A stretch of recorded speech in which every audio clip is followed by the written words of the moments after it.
All right, we're live. Let me make sure the stream is coming through everywhere. Give it just a second. If you can see me and hear me, do me a favor. Type a yes in the chat.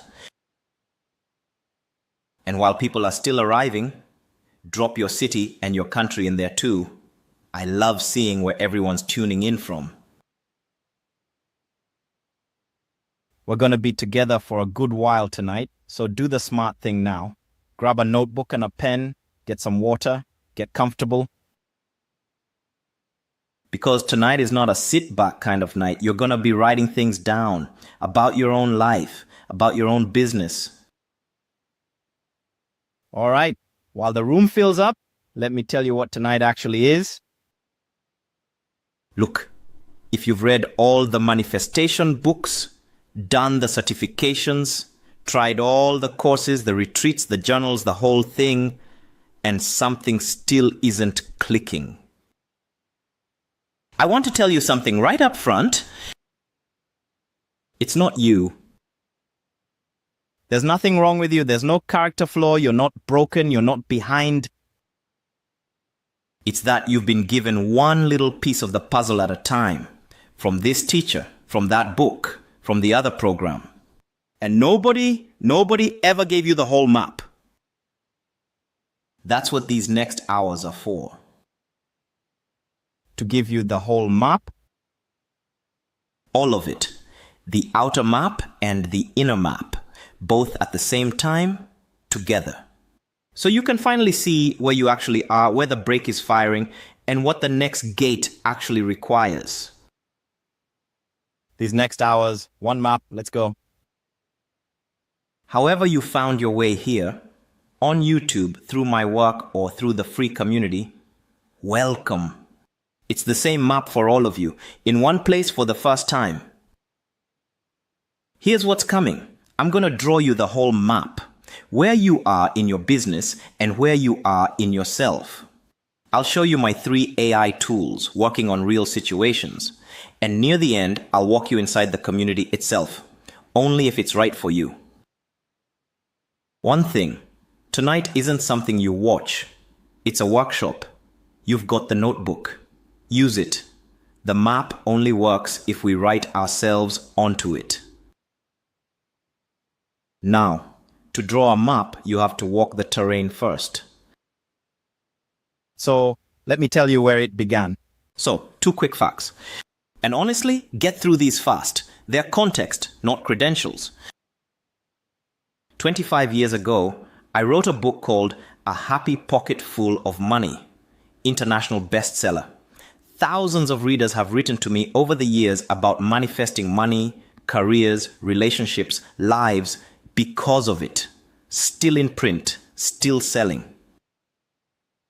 A few years after that, I was the creative consultant on the film The Secret. Rhonda Byrne acknowledged me in the book. The whole thing reached, 200 million people? Something like that. Now look, the reason I'm telling you any of this is not the flex. Honestly, it really isn't. The reason I'm telling you this is because what came next, what I'm about to tell you in the next 3 minutes, makes no sense without it. There's a part of this story I almost didn't put in this masterclass. Honestly, it's not pretty. It isn't the kind of thing you'd put on a book jacket. It isn't the flex. But if I don't tell you this part, none of the rest of what I'm going to show you will quite make sense. So I'm telling you. So picture this. A few years after my book, A Happy Pocket Full of Money came out, and after I served as creative consultant on the film The Secret, it's early morning, around 4:30, maybe 5 o'clock. I'm lying in bed, the kind of bed where you don't really sleep. You just sort of close your eyes and wait for the sun. And I'm drowning. I mean, genuinely drowning. In the next room, on the desk, there's a stack of bills, late notices, second notices, third notices. And underneath all of those are eviction notices. Plural, not one, plural. And there's this voice in my head. That voice many of us have heard at one point or another. telling me I'm a failure, cursed, doomed, broke, fucked, telling me the businesses are a joke, running on a 24-hour loop, never once taking a break. And the worst part, I'm lying there at 5 in the morning, actually hoping the night would last a week. Genuinely, because at night the phone isn't ringing, the debt collectors aren't calling, the world is still asleep. And for a few hours, I'm allowed to be invisible. That's the deal I'm offering the universe at 5 in the morning. Just let the night last a little longer. And I remember writing in my journal around that time, I wrote that it felt like dark nights of the soul, mixed with glorious mornings. Like being stuck in a bad science fiction movie. Awesome scenery, great torment, stuck. The same man who had served as creative consultant on the film The Secret, the same man who had written a book called A Happy Pocket Full of Money, now Googling at 5 in the morning, why is my money manifesting failing? The irony of it, my friend, it nearly killed me. And here's what I didn't know yet. What nobody had ever told me, what nobody had ever named for me. I'd had a difficult childhood, adverse childhood experiences, and from those I developed complex PTSD. And the thing about complex PTSD is when it kicks in, it kicks in. There's no negotiating with it. And it was manifesting too, behind my own back. You know what I mean? 24/7? While I was up there making the pretty vision boards and writing the affirmations, the other system was running the opposite program, underneath. The whole time.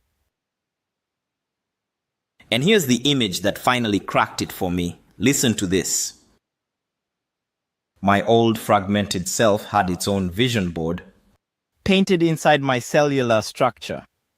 I'm telling you, painted into the body. And it was way more invested in that vision board than I was in the pretty one on my office wall. So while I'm up there visualizing the breakthrough, the success, the abundance, the launches, my old self was quietly, visualizing the eviction notice, the collapse, the shame, the familiar. And the old self had the bigger vote, my friend, every time. That was the part of me running the show. The part of me I'd never actually met. The part of me nobody had ever named. So once I sobered up from thinking I already knew everything about manifestation, once I really sobered up, here's what I realized. I didn't need to learn how to manifest better. I needed to learn how to get out of my own way. Now look, I didn't have those exact words yet, not for what I now help people do. I didn't have the positioning, I didn't have the I help, I didn't have any of that yet. But that, right there, that was it. The whole me, the whole system was manifesting. And the part running the show, that was the part I'd never met. And what had happened, looking back, is through being wounded, I'd become what they call the wounded healer. Been there, done that, bought the t-shirt. So, because I'd been in the hole and I'd figured out how to get out, I could show others. And that phrase right there, get out of my own way, that's now the phrase I use for the work we do together. The whole thing, the I help, the positioning, all of it. It came from this. Not from a strategy session, not from a marketing brainstorm, from this. From the bedroom at 5 in the morning with the eviction notices. From the bottom, that's where the phrase was born. So, what happened next is kind of funny, honestly. You're gonna laugh. One ordinary day, having basically given up on finding an answer, I was watching random YouTube videos to distract myself. Just anything.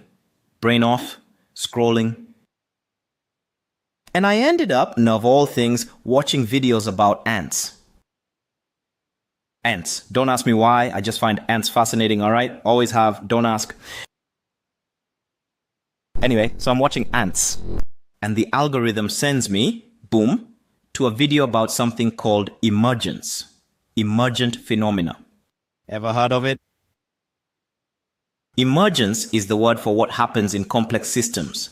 Ant colonies, weather systems, snowflakes, flocks of birds, schools of fish. You know what I mean?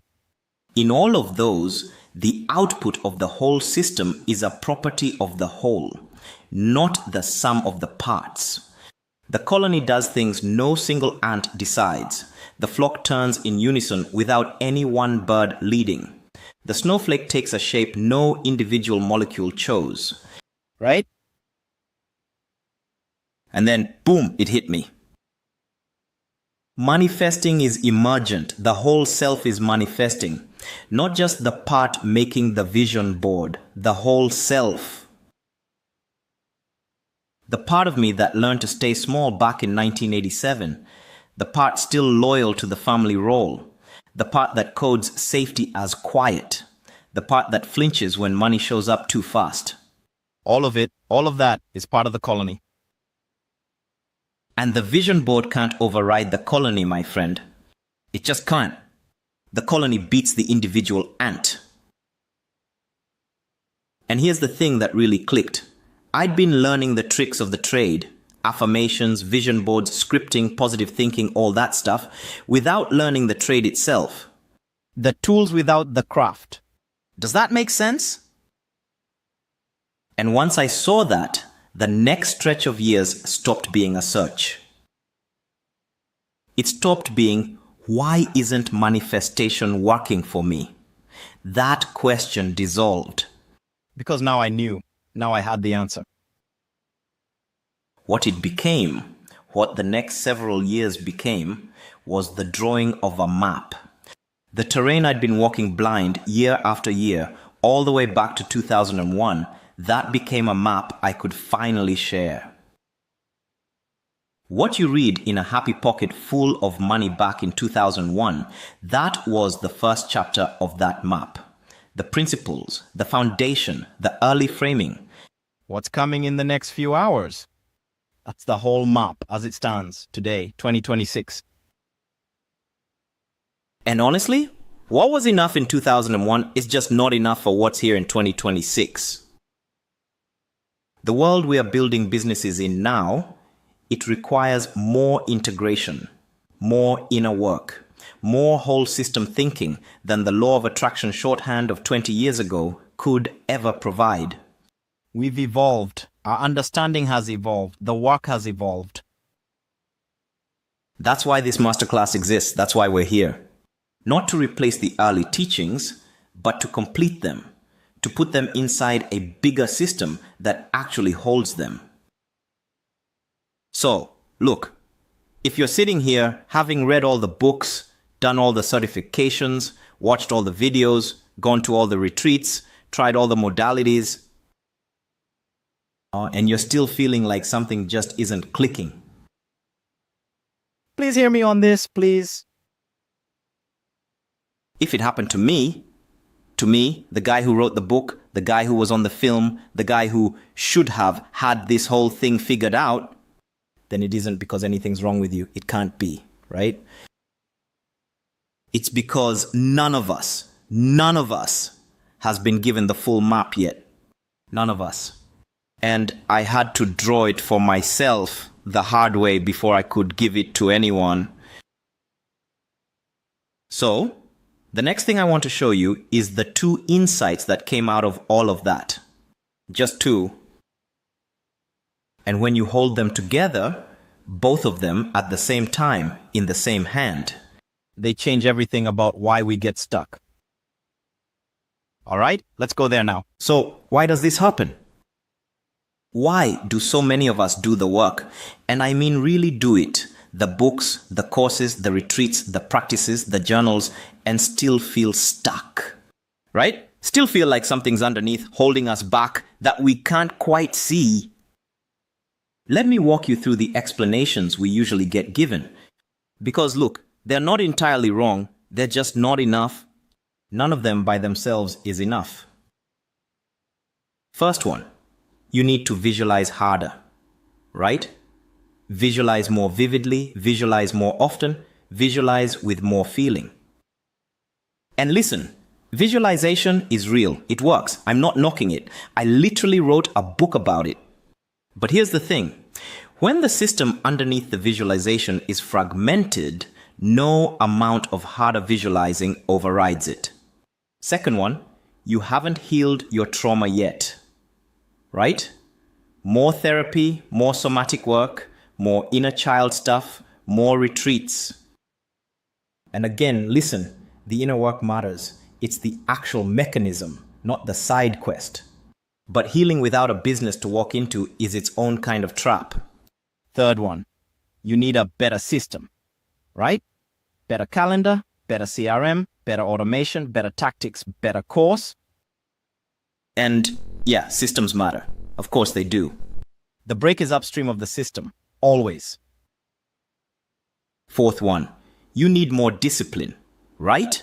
Push harder, show up no matter what. Iron will, just do it. And look, discipline is a muscle. It matters. But when the body says no, and when the body has good historical reasons for saying no, no amount of discipline overrides it for long. So here's what's actually going on. Listen to this. There are two things happening at the same time. Two things, and most programs name one of them. Almost no one, and I mean no one, names both. In this masterclass, I want to name both. Insight number one, the wiring. Many of our businesses are being throttled by patterns our bodies learned in childhood. Listen to me on this. It's not you. It's not weakness. It's wiring. Now, there's something called the ACE study. ACE stands for Adverse Childhood Experiences. The CDC and Kaiser Permanente did the foundational work on this back in the 1990s. They studied 17,000 adults. 17,000. And the categories listed up there on screen, they're pretty broad. Physical abuse, emotional abuse, sexual abuse, physical neglect, emotional neglect, household substance abuse, household mental illness, household domestic violence, incarcerated household member, parental separation or divorce. 10 categories. The score goes 0 to 10. And here's what shocked researchers when the results came back. Around 64% of adults have at least one ACE. 64%, almost 2/3, and around 12% have 4 or more. So this isn't rare, this isn't dramatic, this isn't a special category of person. Many of us are in this without ever having named it, without knowing the word for it, without knowing it has a name at all. And here's what ACEs do physiologically. Listen to this. They rewire the developing nervous system to optimize for surviving the environment we grew up in. Now look, what's optimal for childhood survival? Often, it's the exact opposite of what's optimal for adult business. Polar opposite, right? Like opposite ends of the spectrum. Watch this. Many of us, and I'm telling you, many of us know the freeze right before sending the price raise email. You know what I mean? Finger hovering over send, heart in the throat. The whole body saying no. That right there. That's a 6-year-old's survival pattern firing in a 40-year-old's business. The flinch right before posting at full volume. The over-explaining in sales calls. The phone response that shows up exactly when we need boundaries the most. The launch paralysis at the threshold of visibility. The 24 reasons we tell ourselves we're not ready to launch yet, when we've been ready for months. The full body hesitation before charging what the thing is actually worth. Sound familiar? Any of that? And look, none of these are character flaws. Not one of them. Not one. They're survival patterns. They were once exactly right for the family or the environment or the situation we grew up in. Once upon a time, they kept us safe. And now, they fire in places they were never meant to. Changing wiring is a completely different category of work from changing thoughts. Completely different category. We'll come back to that.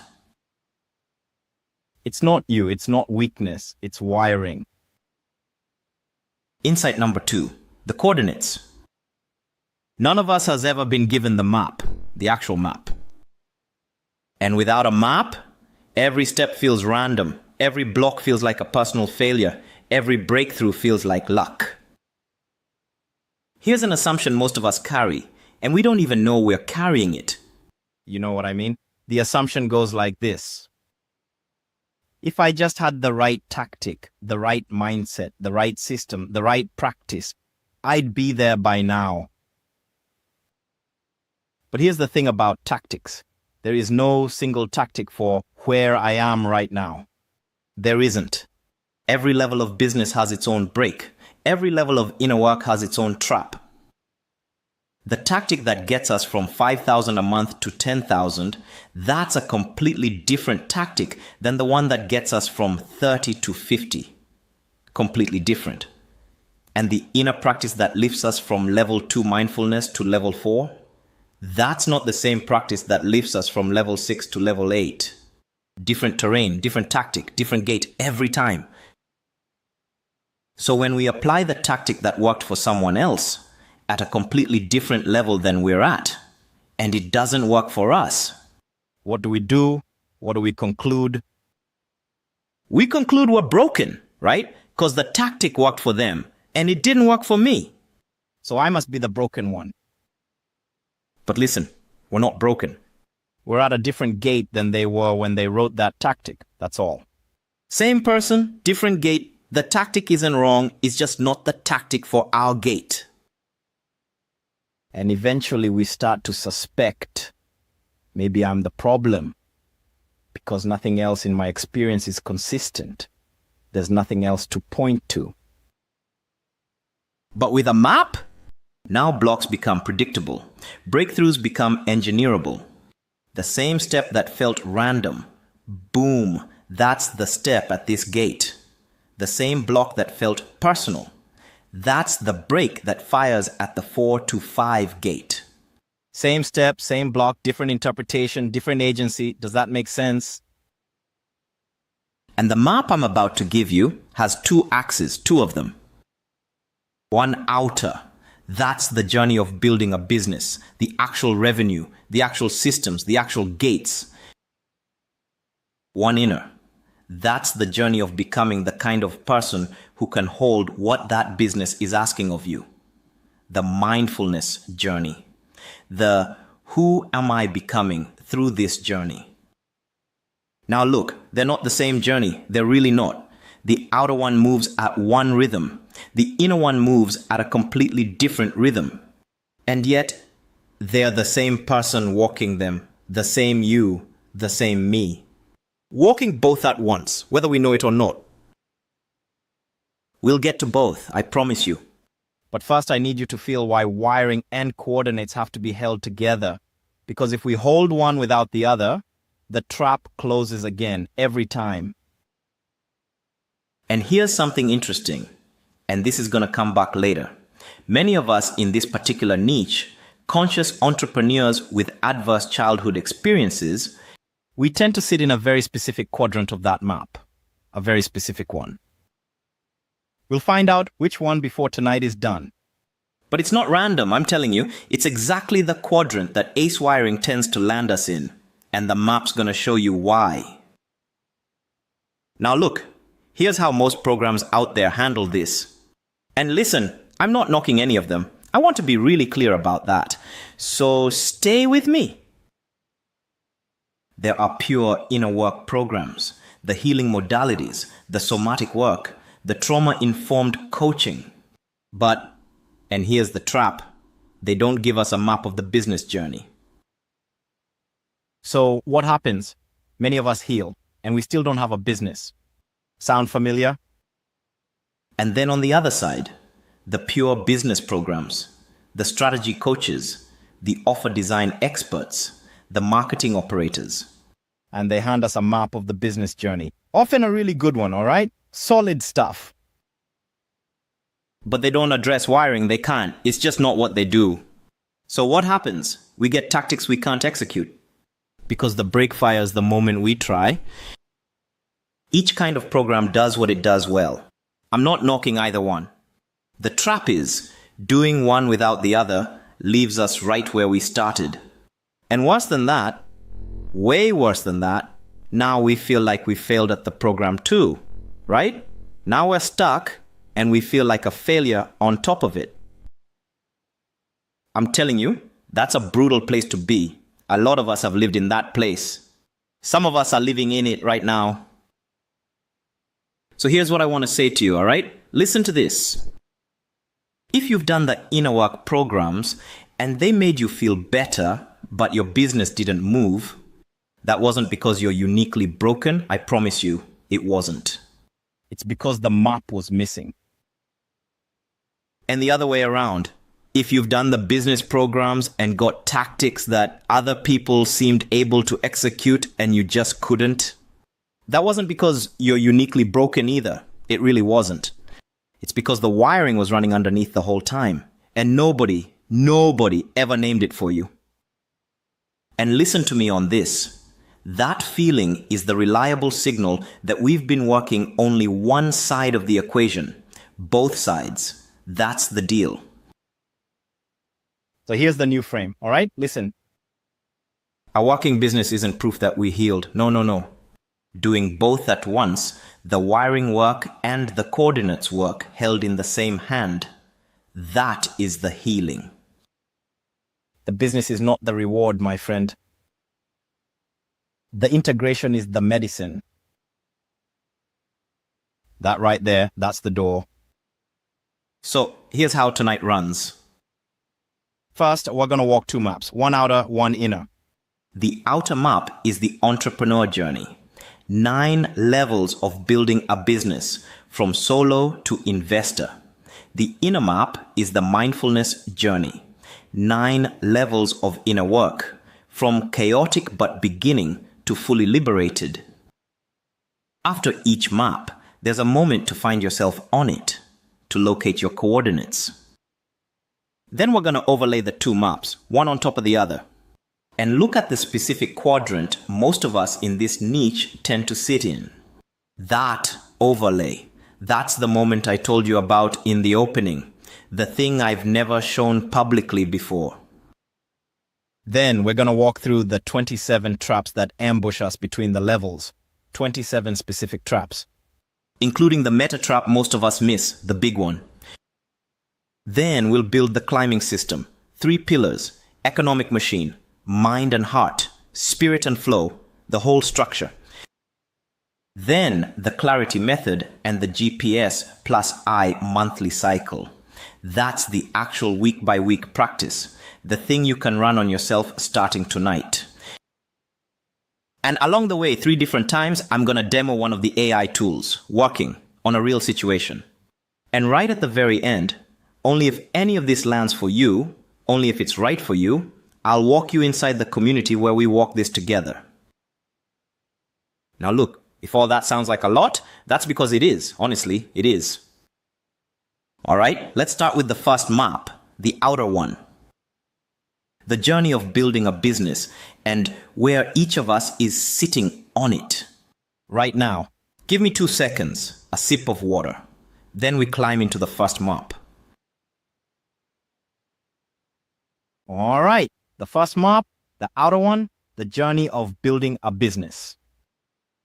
Now look, I want to be clear about something. This isn't my map. I didn't invent the levels. I just spent 25 years walking them, then watching other people walk them, then drawing them all in one place. So the rest of us don't have to walk them blind, right? There are 9 levels. 9. From 0, pre-business, dead broke, all the way to $1 billion in business. And they're grouped into 3 phases, self-employed, business owner, investor. Each phase has its own thing going on. Each level has its own break. Each gate between levels has its own trap. And here's the rule that breaks most entrepreneurs. I want you to hear this. This one matters.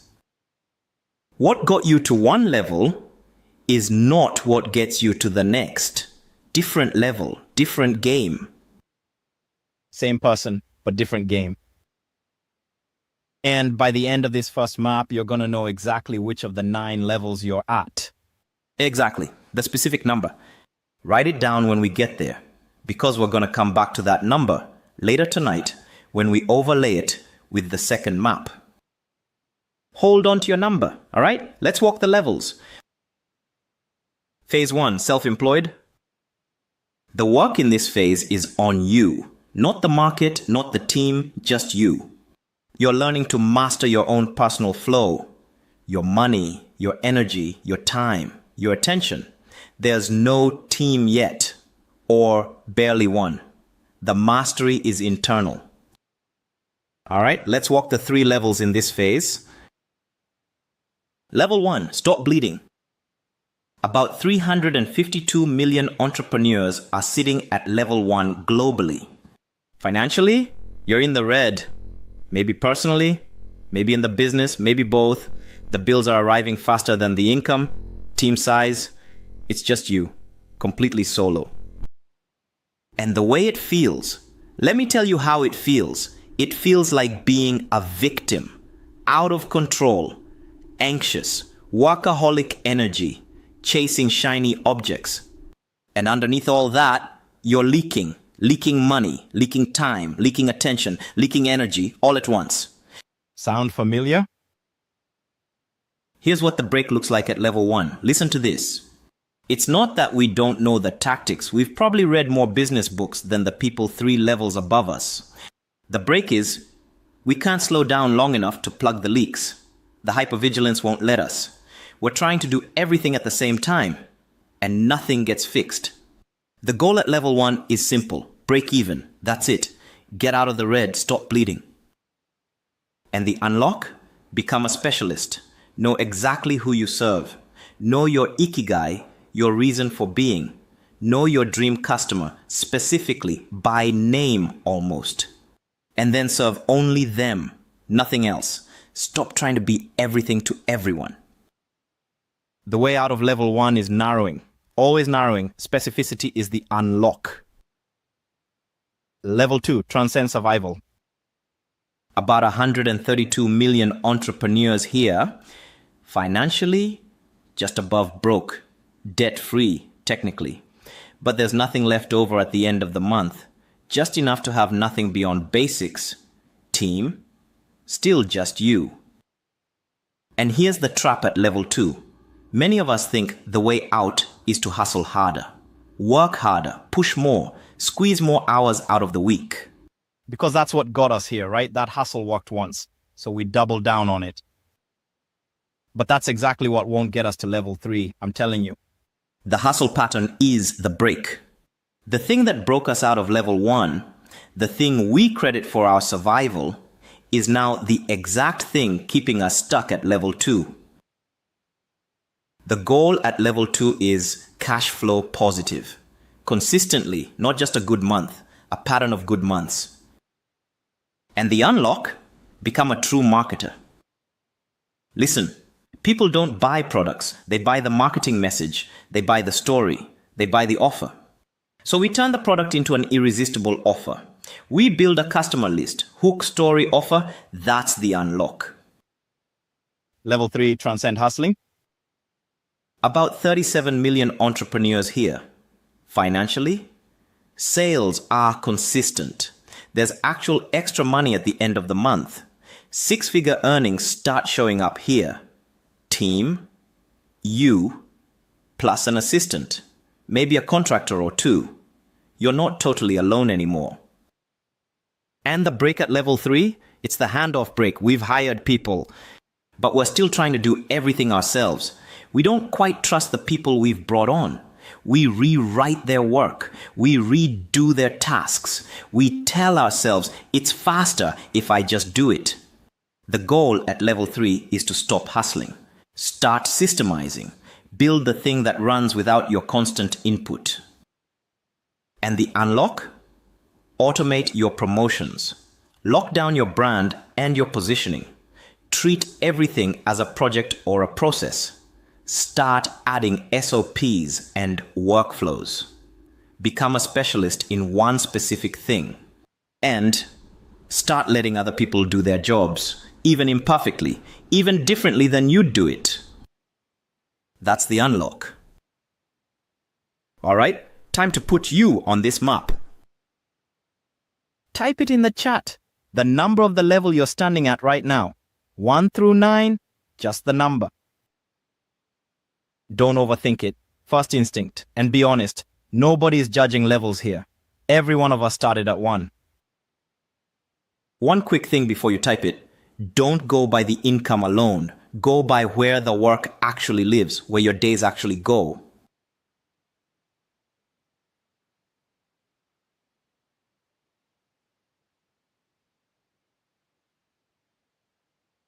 All right, whatever number you typed, hold on to it. That's your first coordinate. We're going to need it again tonight. All right, phase 2, business owner. Now the game shifts. We're no longer just mastering our own personal flow. Now we're learning to master the market's flow, the industry, the supply chain, the team. There's a business that actually runs, independently of us sometimes. Level 4, build a team. About 42 million entrepreneurs here. Financially, this is where we start to see single-digit millionaires. The first million, then the second, then the third. Team, we're starting to build out beyond contractors, actual employees, actual payroll, actual people whose families depend on us paying them on time. And honestly, this is the gate where a lot of people get stuck for years. I'm telling you, years. The 4 to 5 gate. Some of us sit at the entrance to level 5 for half a decade or longer. So if you're stuck here, you're not alone, not even close. The break at level 4 is the team trust break. The first time we delegate something that actually matters, the first time we let go of doing it ourselves, the first time someone else's work goes out under our name. And here's the thing. For many of us, the team isn't just a team. The team becomes a kind of family, whether we want it to or not. And if our family of origin wasn't safe, listen, that break fires hard right here.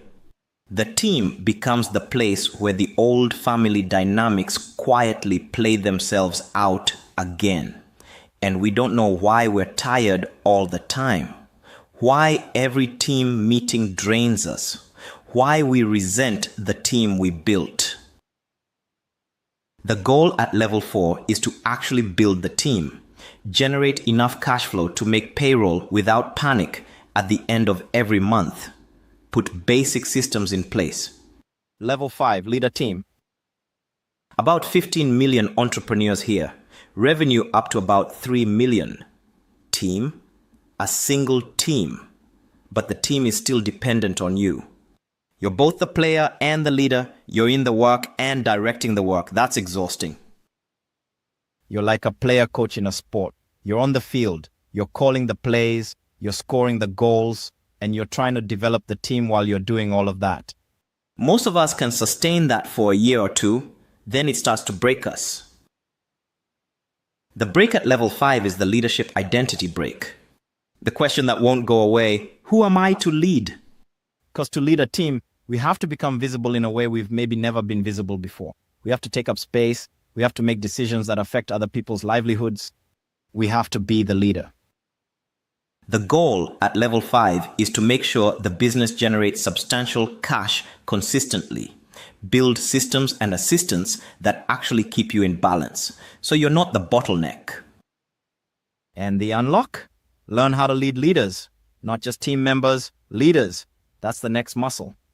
Level 6, recruit leadership.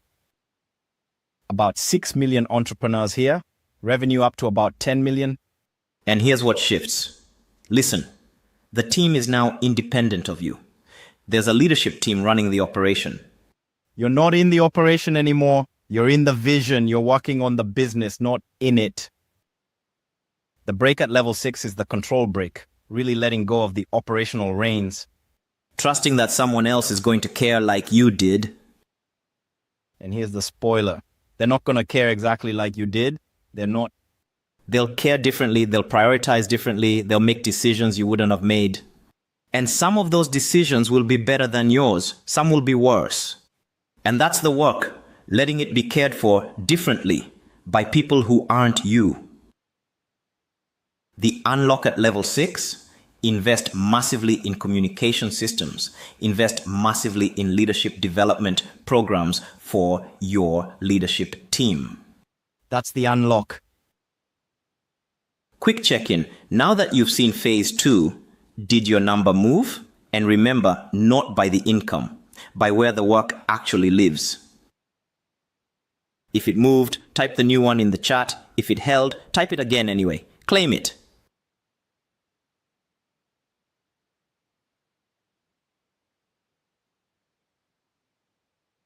Good. Let's keep going.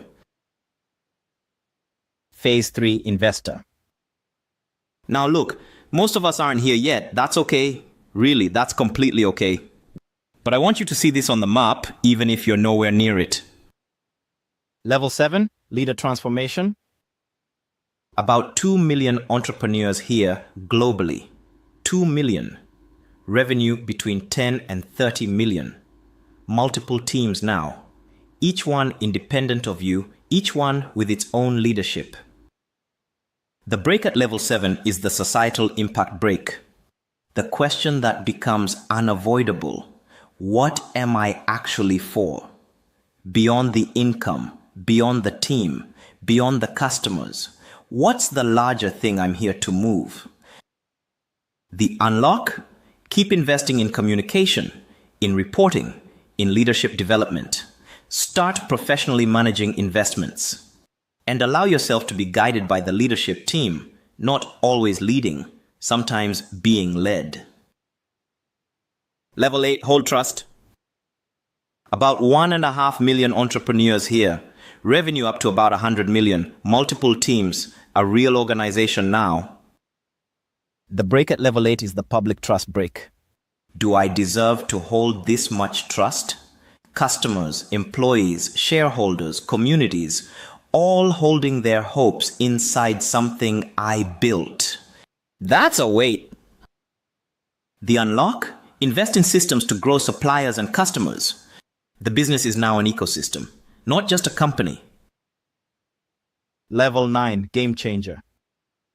About 480,000 entrepreneurs here globally. About 2,600 of those are billionaires. Revenue from 100 million to billions. The break at level 9 is the legacy break. What do I do with this much power? The question becomes about what I'm going to leave behind. What gets named after this? What changes for future generations because of it? The unlock? Define your societal vision. Mergers and acquisitions. Get buy-in from the public and government. CSR and PR at a higher level. The business stops being a business. It becomes a vehicle for civilization. All right, now the big one. Where are you on this map? Right now, today, this week? Write the number down, 1 through 9. Pick one. If you're between 2, pick the lower one. The lower one is almost always the accurate one. Because the gates work that way, you're at the level until you've fully completed the gate transition, not when you first start crossing it. Take a moment, take a full minute, sit with the question.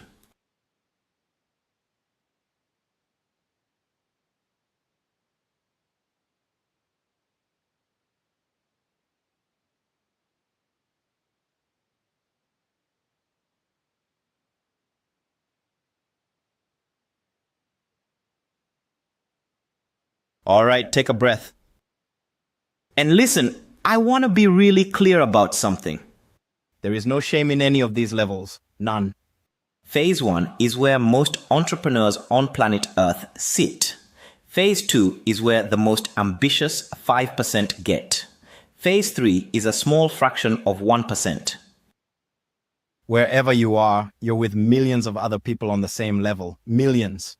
You're not alone. You're not behind. Now, and this is important, at every one of these gate transitions, there's a specific break that fires for those of us with ACE wiring. A specific one. Different break at each gate. Watch this. At the 1 to 2 gate, the hypervigilance won't let us slow down to measure. Can't pause long enough to plug the leaks. At the 2 to 3 gate, workaholism becomes the safety pattern. Rest feels like death. Stopping feels dangerous. At the 3 to 4 gate, the trust patterns fire when we try to delegate. The "if I'm not doing it, it won't be done right" defense. We can't let go. At the 4 to 5 gate, the imposter patterns fire when we have to be visible as a leader. The "who am I to lead" loop kicks in. We shrink. At the 5 to 6 gate, the control patterns fire when the team becomes a family. Family of origin dynamics quietly replay themselves at work. At the 6 to 7 gate, the visibility break fires at the societal level. Now we have to be seen by a wider public, and the old patterns scream. At the 7 to 8 gate, the worthiness break fires when we have to hold massive public trust. At the 8 to 9 gate, the legacy break fires when we have to claim our place in history. Different gate, different break, same person, different break. And here's the gift of seeing it this way. Once we know which gate we're at, we know which break to expect. And now, the thing I warned you about twice. Pay attention to this one. This is the unlock for half the people watching. Some of us hit level 3 income while running on level 1 patterns. Some of us hit level 5 revenue while still running level 2 self-talk. Some of us have level 6 businesses while operating from level 4 fear. The income tells one story, the patterns tell another. They don't always line up. In fact, for those of us with ace wiring, they almost never line up. Almost never. And here's the thing. Listen carefully. The break fires where the patterns are, not where the income is. So if your income says level 5, but your patterns are firing at level 2, your real coordinates are level 2. The map cares about patterns, not numbers, not titles, not LinkedIn descriptions, patterns. So hold the level you named, the actual one, the patterns one. We're going to come back to it later tonight when we overlay the second map. Your specific break lives between those two coordinates. We're going to find it. But first, before we look at the inner map, let me show you what each of these gates actually requires.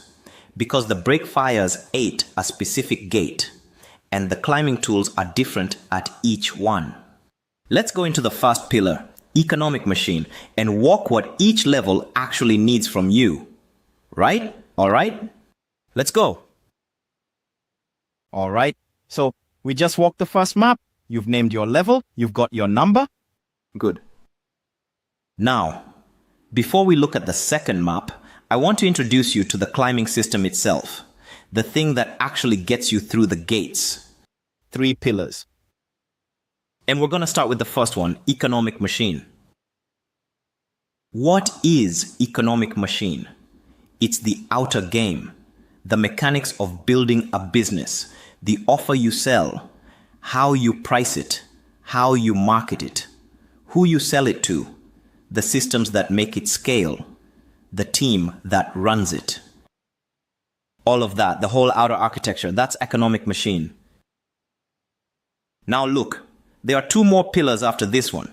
Mind and heart, that's the inner game, the wiring, the patterns, the 6 layers. And spirit and flow, that's the alignment between them, the deepest layer. We'll get to both, I promise, but economic machine first. Because this is where the visible work shows up. This is the stuff people see when they look at our businesses. The revenue, the customers, the offers, the team, the systems, all of it. Right? So let's go in. And before we go any further, I want to acknowledge something specific to this audience. Listen to this. Many of us in this niche, conscious entrepreneurs with adverse childhood experiences, we've over-indexed on inner work. We've done the certifications, the retreats, the therapy, the somatic stuff, the healing modalities, the breath work, the plant medicine, the journals. All of it. And many of us, and I'm including myself here, many of us have underinvested in the outer game, the economic machine side. The asking, the charging, the launching, the selling, the visibility. Now look, that's not because we're lazy. It's not because we don't care about business. Not at all. It's because the outer game requires something specific, something tender.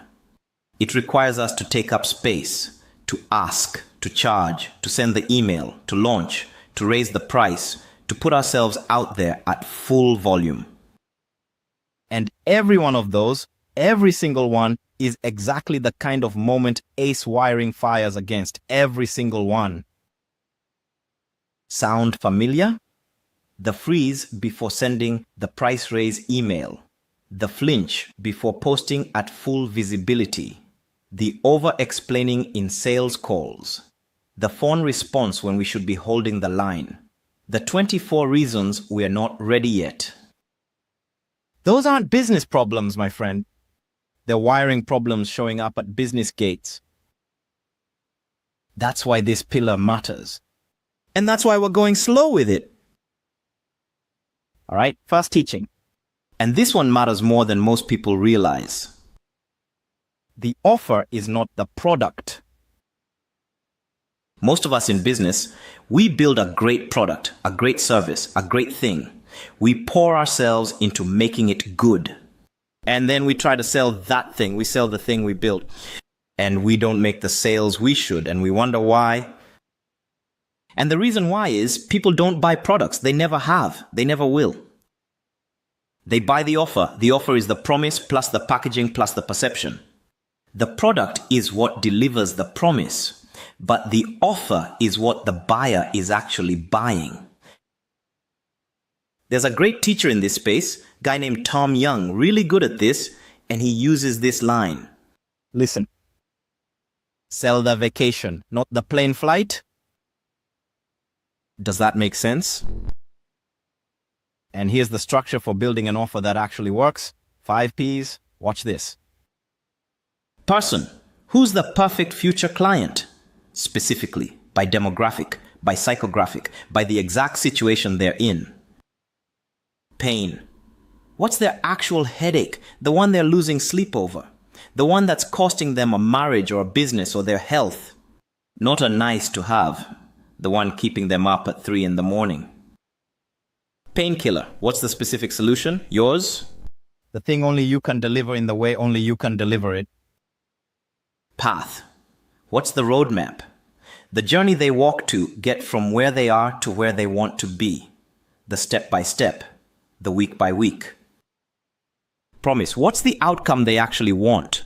Not what we think they should want. Not what's noble or impressive. What they actually want, the vacation, not the plane flight. 5 Ps, person, pain, painkiller, path, promise. That's the spine of any irresistible offer.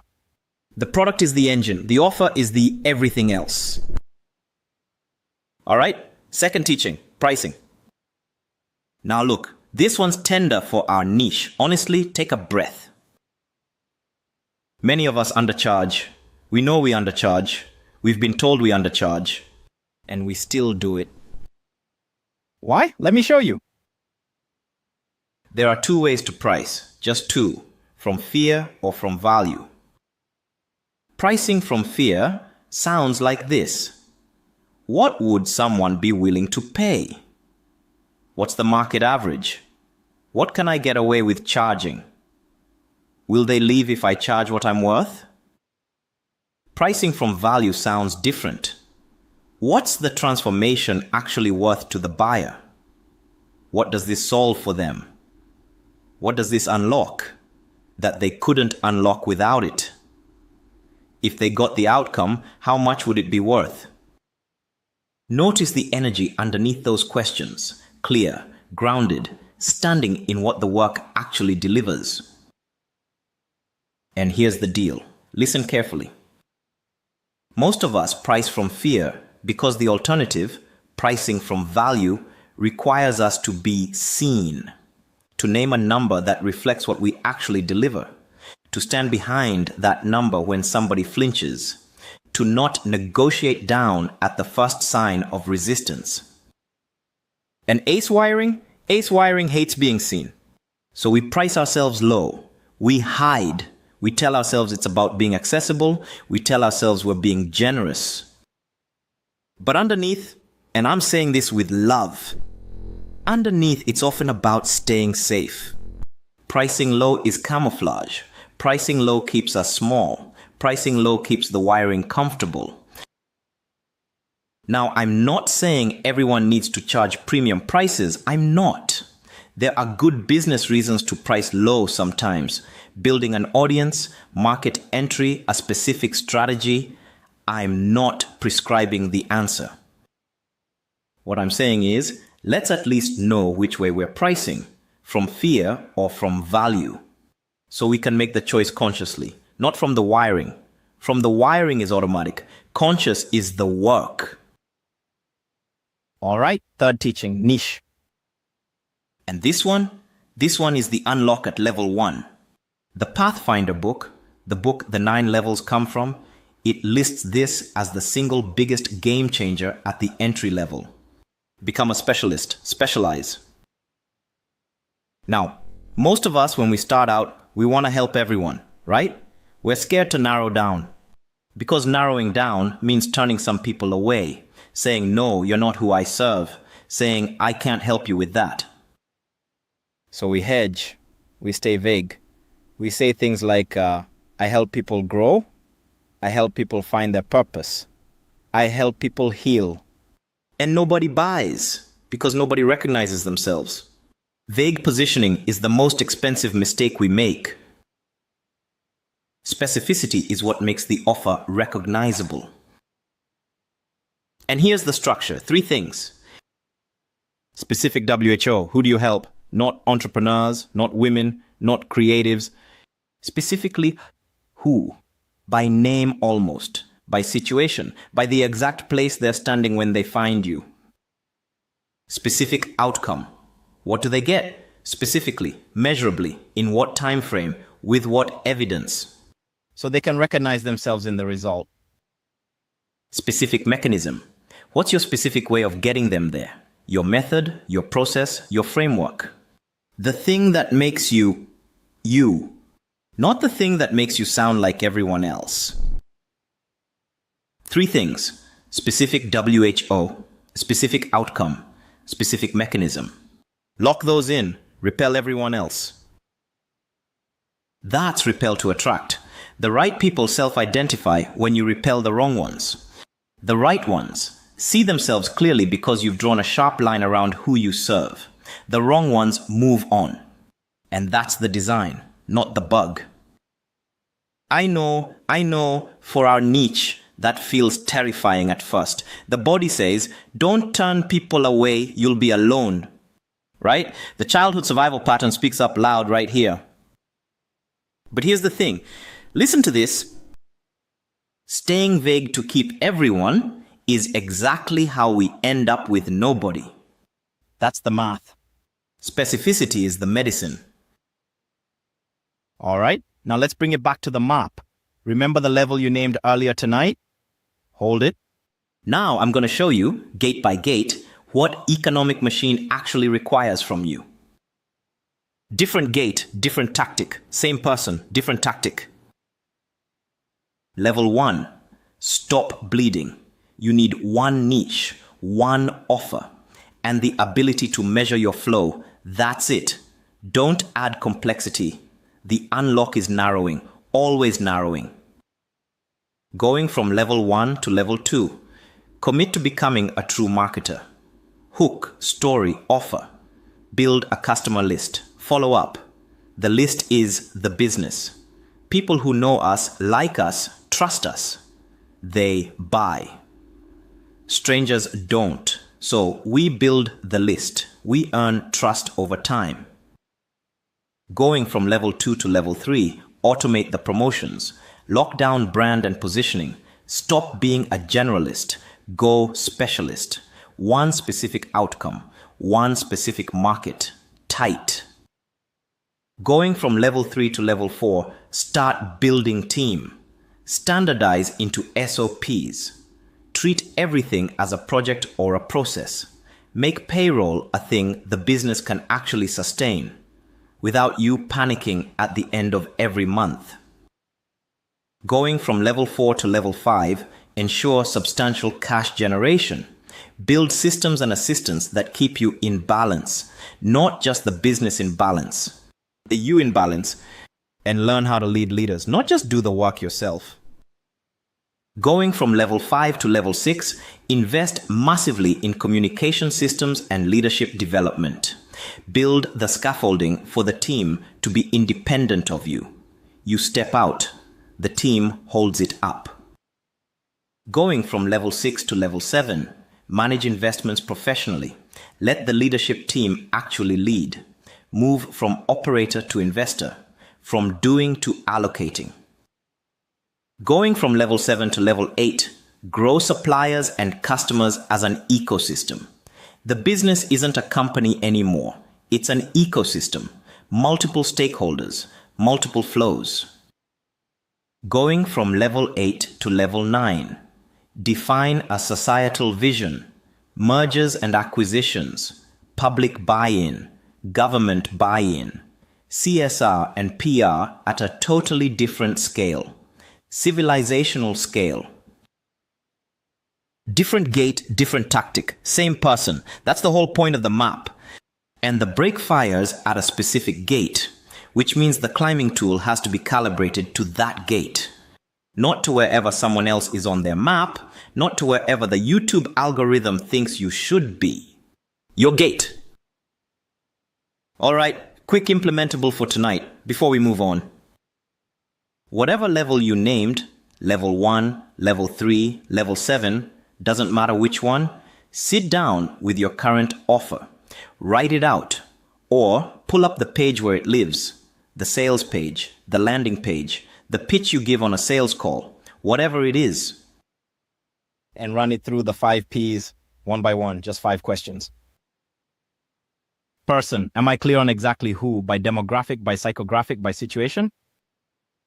Pain, am I naming the specific headache they're losing sleep over? Or am I describing pain generically? Painkiller, am I positioning the specific solution, my specific solution? Or am I positioning what everyone else is positioning? Path, is there a roadmap, a visible journey from where they are to where they want to be? Promise, am I selling the vacation or the plane flight? Be honest. 5 questions, run them. Tonight, you can do that in a notebook, in your phone notes, in a Google Doc, in ChatGPT, whatever. Just run the 5 questions on what you've currently got. That's tonight's work if you want it, no pressure. And now, speaking of running things, I want to show you something. I want to show you what happens when we run a question like this through one of the AI tools I built specifically for this work. The AI Business Strategy OS. Let me bring it up on screen. A real situation, real output. Let's go. Quick beat before we dive in. If you've just joined us, welcome. We've walked the outer map of the entrepreneur journey, and everyone here has named their level on it. You're right on time for the part where the AI starts doing the heavy lifting. And the replay carries everything you missed. All right, so speaking of running the question through an AI, let me show you something. The first of 3 AI tools I built specifically for this work, the AI Business Strategy OS. Let me bring it up on screen. It's an AI-powered business strategy partner built on top of Claude, Anthropic's reasoning model. Strongest one out there right now. And here's what makes it different from a generic ChatGPT prompt.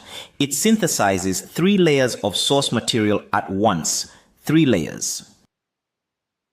Layer 1. The foundational business strategy frameworks made public by the top consultancies. The McKinsey playbooks, the KPMG strategy frameworks, the BCG matrices. Layer 2. The publicly available teachings of the modern entrepreneurship experts I've studied. The Hormozes, the Brunsons, the Tom Youngs, the Takimors. All the operators I respect in the conscious business and coaching space. Their offer design, their pricing logic, their growth models, their playbooks. Layer 3, my own 20 plus years of work, the Pathfinder, the 9-level map you just walked through, the breakfire patterns, the conscious entrepreneur with adverse childhood experiences niche specifically, the way that niche climbs. 3 layers stacked together. Now, what we're going to do is feed it a prompt that's pretty common for our audience. Watch what it does. Listen carefully. This is the moment a lot of you are going to lean in. Now look, quick honest framing before we start. What you're about to see is what I call a cold demo. The AI doesn't know me. It doesn't know my business. It doesn't know my history. Zero memory, zero context. Just the prompt I'm about to type and the framework it's trained on. That's it. Cold. But the real magic happens once you've been using it. Where this same AI has your full context, built up from your own conversations with it over weeks and months. So when you ask it something, it's not answering you in the abstract. It's answering you specifically with your own story underneath the question. That's a totally different conversation. Just hold that in mind as you watch. For now, cold. Let's see what cold can do.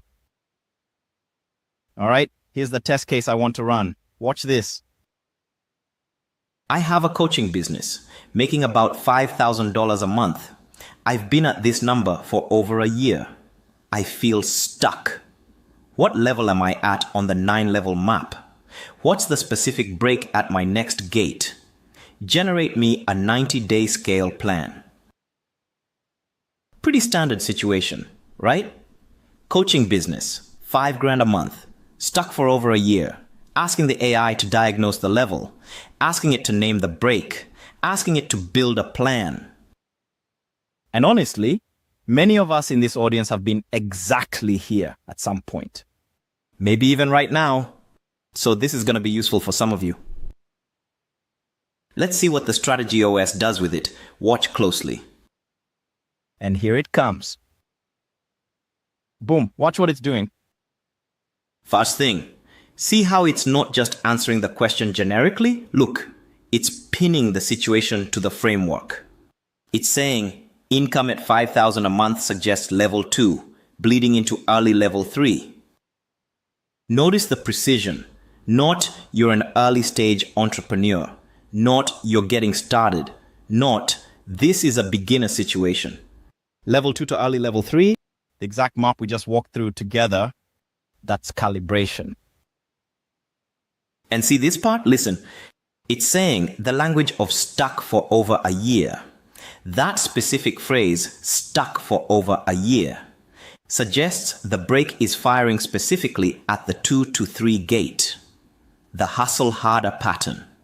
The exact break we just talked about in the economic machine pillar. That's not coincidence. That's not the AI guessing.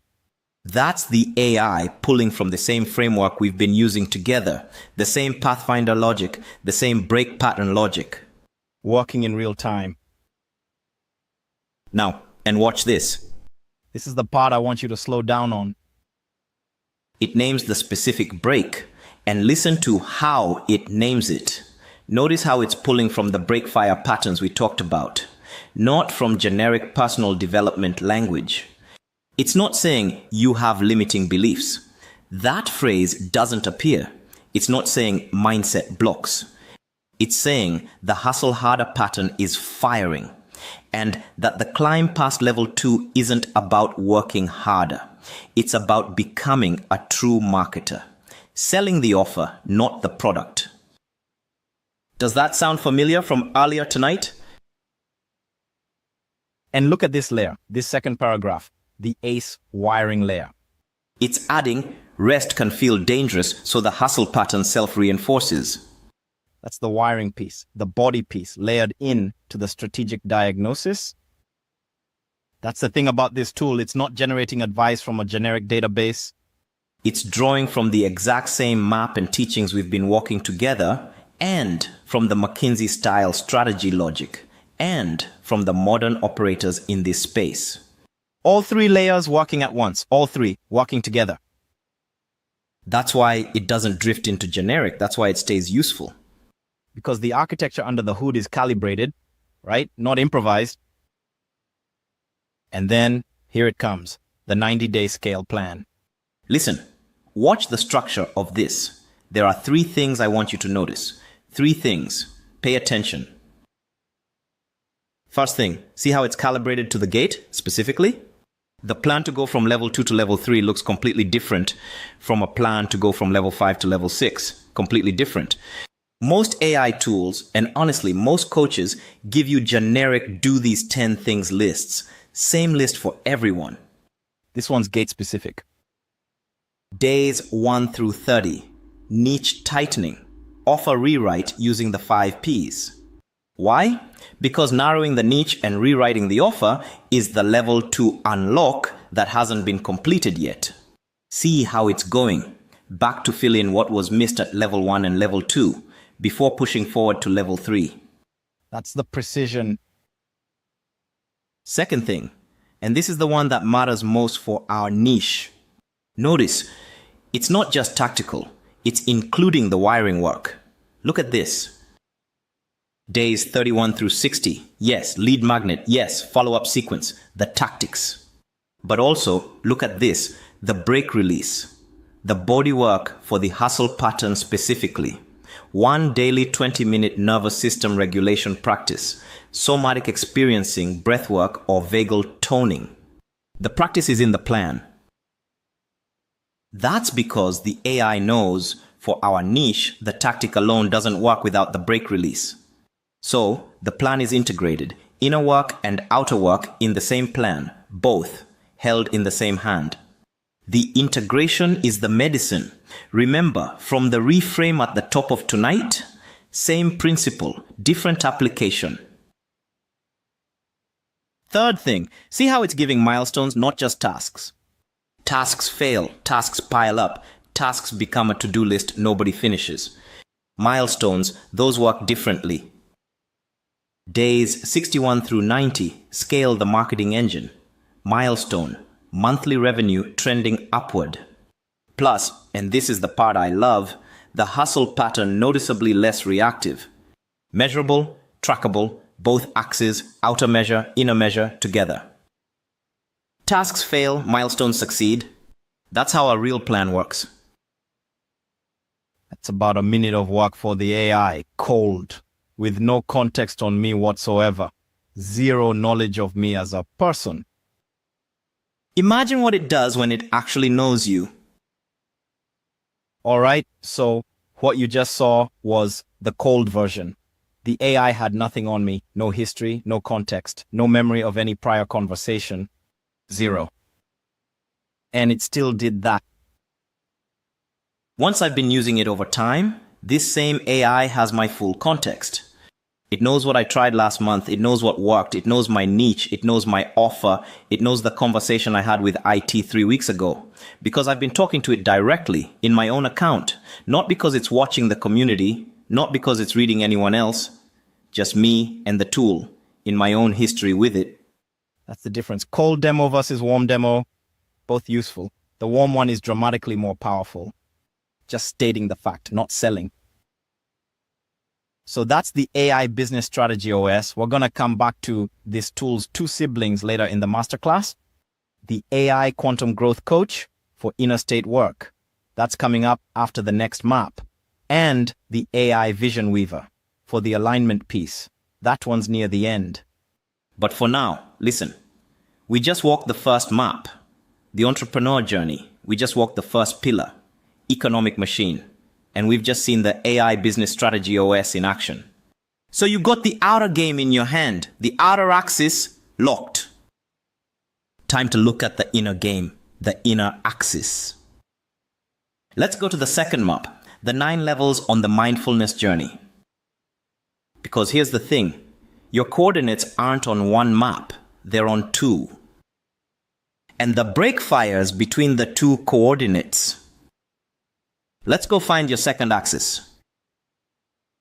All right, the second map, the inner one, the 9 levels on the mindfulness journey. This map comes from a much older tradition. the Buddhist tradition of shamatha. The word shamatha means calm abiding, mind that has come to rest. What I've done is adapt the language a little, pull it into a form that maps onto the entrepreneur journey we just walked. So when we overlay the two maps later tonight, both axes are real. Both have been walked by millions of people. Both work. And before we walk the levels, here's the central principle of the inner map, the most important teaching in this whole section. I want you to write this one down. Listen. Progress is not measured by never getting distracted. Progress is measured by recovery speed, how fast you notice you've wandered, and how fast you come back. That's the whole game. Every time we notice and return, that's a rep. That's how the muscle builds. So if your mind wanders during meditation, and it will, congratulations. That's exactly when the work happens. All right, 3 phases, 9 levels, same shape as the outer map, but the terrain is completely different. Let's walk it. Phase 1, the chaotic beginning, plus the first patches of stability, levels 1 through 3. This is where everyone starts. Everyone. Buddha started here, Jesus started here, Krishna started here, I started here. You started here, or you're starting here right now. All right, let's walk the 3 levels. Level 1, placement. You're just beginning. At level 1, the mind wanders constantly. You can barely hold attention on the breath for a few seconds before you're off into a thought. And here's how it feels. Let me paint you the picture. In the traditional framework, the mind is symbolized as an elephant. At level 1, it's a dark elephant. Big, dark, heavy. And here's the kicker. The elephant doesn't even know you're there. You're chasing behind it, and it's completely ignoring you. And there's a monkey leading it. The monkey is the monkey of distraction, bouncing all over the place. The elephant follows the monkey follows whatever's bright. And you're trailing behind both of them, breathless, trying to keep up. Sound familiar? And here's the most important thing about level 1. Pay attention to this. It's not failure. It's not weakness. It's not you can't meditate. It's where everyone starts. The chaos is the starting condition, not the problem. Most of us, when we sit down to meditate for the first time, we get a few seconds of focus, then 5 minutes of wandering. Then we conclude, I can't meditate. My mind is too busy. This isn't for me. And we stop. But what we've actually done is we've seen what was always happening underneath. Meditation didn't create the chaos. It revealed it. So if you've concluded you can't meditate, you can. You just met yourself for the first time. That's all. Level 2, continual placement. Now something starts to shift. You can hold attention for longer periods. Still mostly lost in thought, sure, let's be honest. But you're starting to catch the wandering. The capacity is building, slowly, reliably. And here's what ace wiring does at the 1 to 2 gate. Listen, hypervigilance makes sitting still feel dangerous. The body learned somewhere along the way that stillness equals exposure. That if we stopped scanning, something bad would happen. That's not a meditation problem. That's a wiring problem showing up at a meditation gate, right? Same pattern, different surface. And here's the work at level 2. Just keep going. Don't extend the duration yet. Don't add complexity. Don't try fancy techniques. Just keep practicing. Catch, return, catch, return, catch, return. The rep is the thing. Boring is good here. Boring means the muscle is building. Level 3, patch-like placement. And now, something really starts to shift. You get patches of real stability.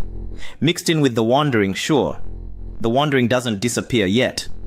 And once you've felt the patch, once you've actually felt that quiet underneath the noise, you know it's possible. You can't unknow it. What ace wiring does at the 2 to 3 gate, listen, the inner critic wakes up. Every wander gets judged. The judgment is brutal. And it's also automatic. We didn't choose to hold ourselves to that standard.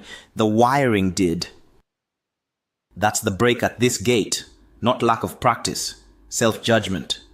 Different break, same person, different break. But level 3 is the entry to something much bigger, the first foothill of a real mountain. Hold that thought. We'll come back to it at the next level. All right? Same move as the outer map. Type your inner level in the chat, 1 through 9. And this one, be even more honest. Nobody can see your screen, but you know.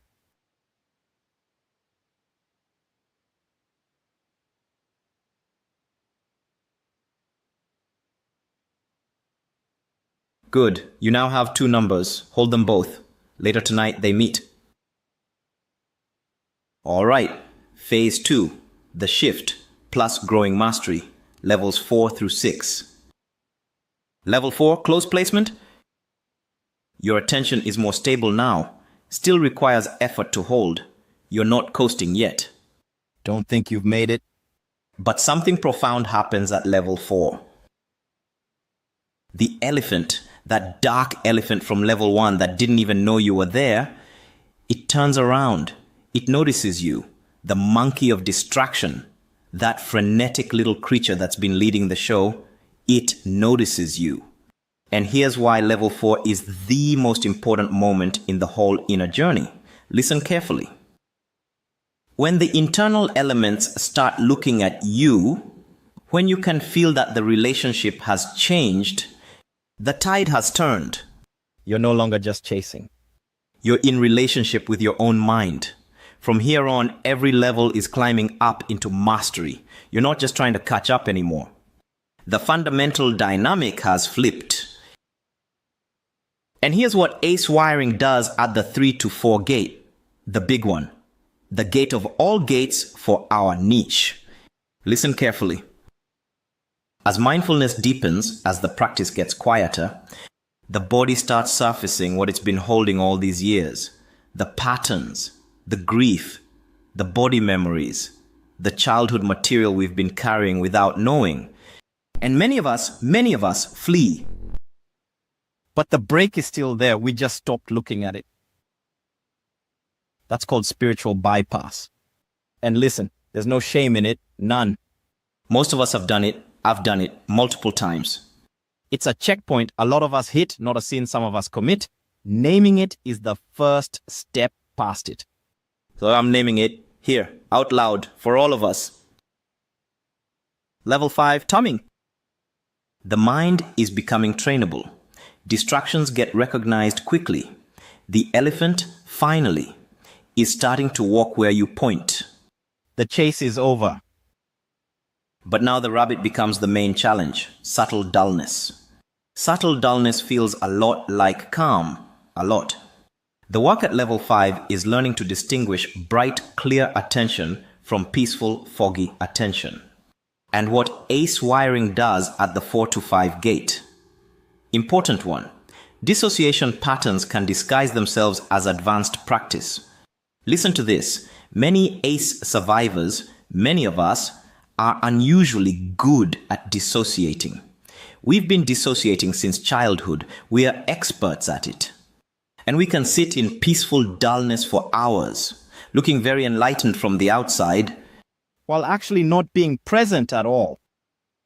Level 6, pacification. Now, resistance to practice diminishes. The mind cooperates more fully. The gross obstacles, the loud thoughts, the bored mind, the body itch, the leg ache, those are mostly handled. Done. What ace wiring does at the 5 to 6 gate, the ego starts fighting dissolution. Listen, as the practice deepens, the false self, the one built from the survival patterns, the one that learned to stay small back in 1987, that false self senses what's coming. It senses that it's about to be unwound, and resistance can spike here. Hard. Different gate, same defense, different surface. If you just recognized yourself somewhere in that phase, type the word breaks in the chat. Just that word.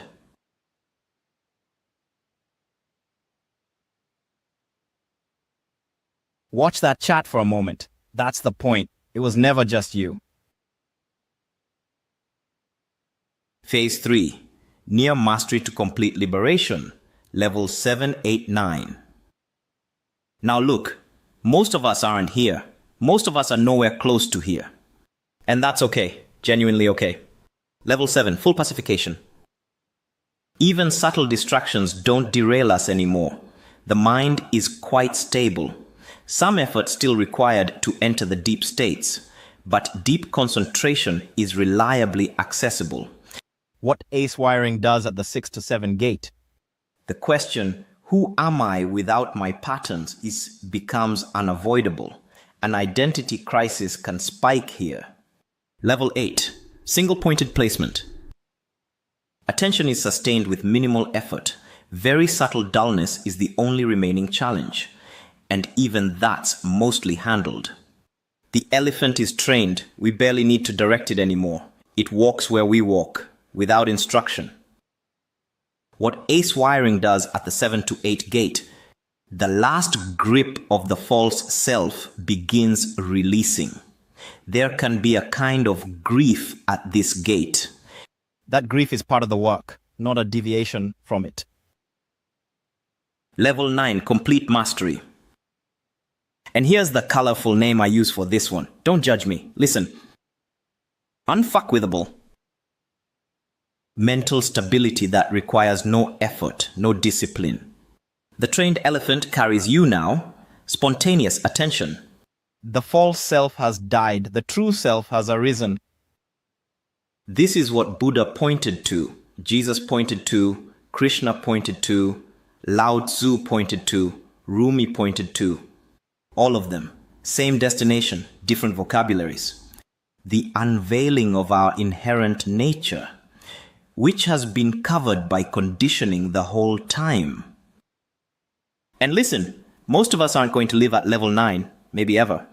I'm not at level 9. I'm telling you, let's not pretend. But the destination is real. People have walked there. People are walking there right now. And the direction matters, even if we never arrive at the destination. Even glimpses of level 9, and there are glimpses even at lower levels, change everything. The glimpses change how we walk. Now, let's locate you on the map. All right, here's the big one, the second one. Where are you on this map, inner level? Right now. Not where you were 10 years ago when you started meditating. Not where you wish you were. Not where your retreat teacher said you were. Right now, today. Write the number down, 1 through 9. Same rule as before. If you're between two levels, pick the lower one. The lower one is almost always the accurate one. Take a moment, take a full minute, sit with the question.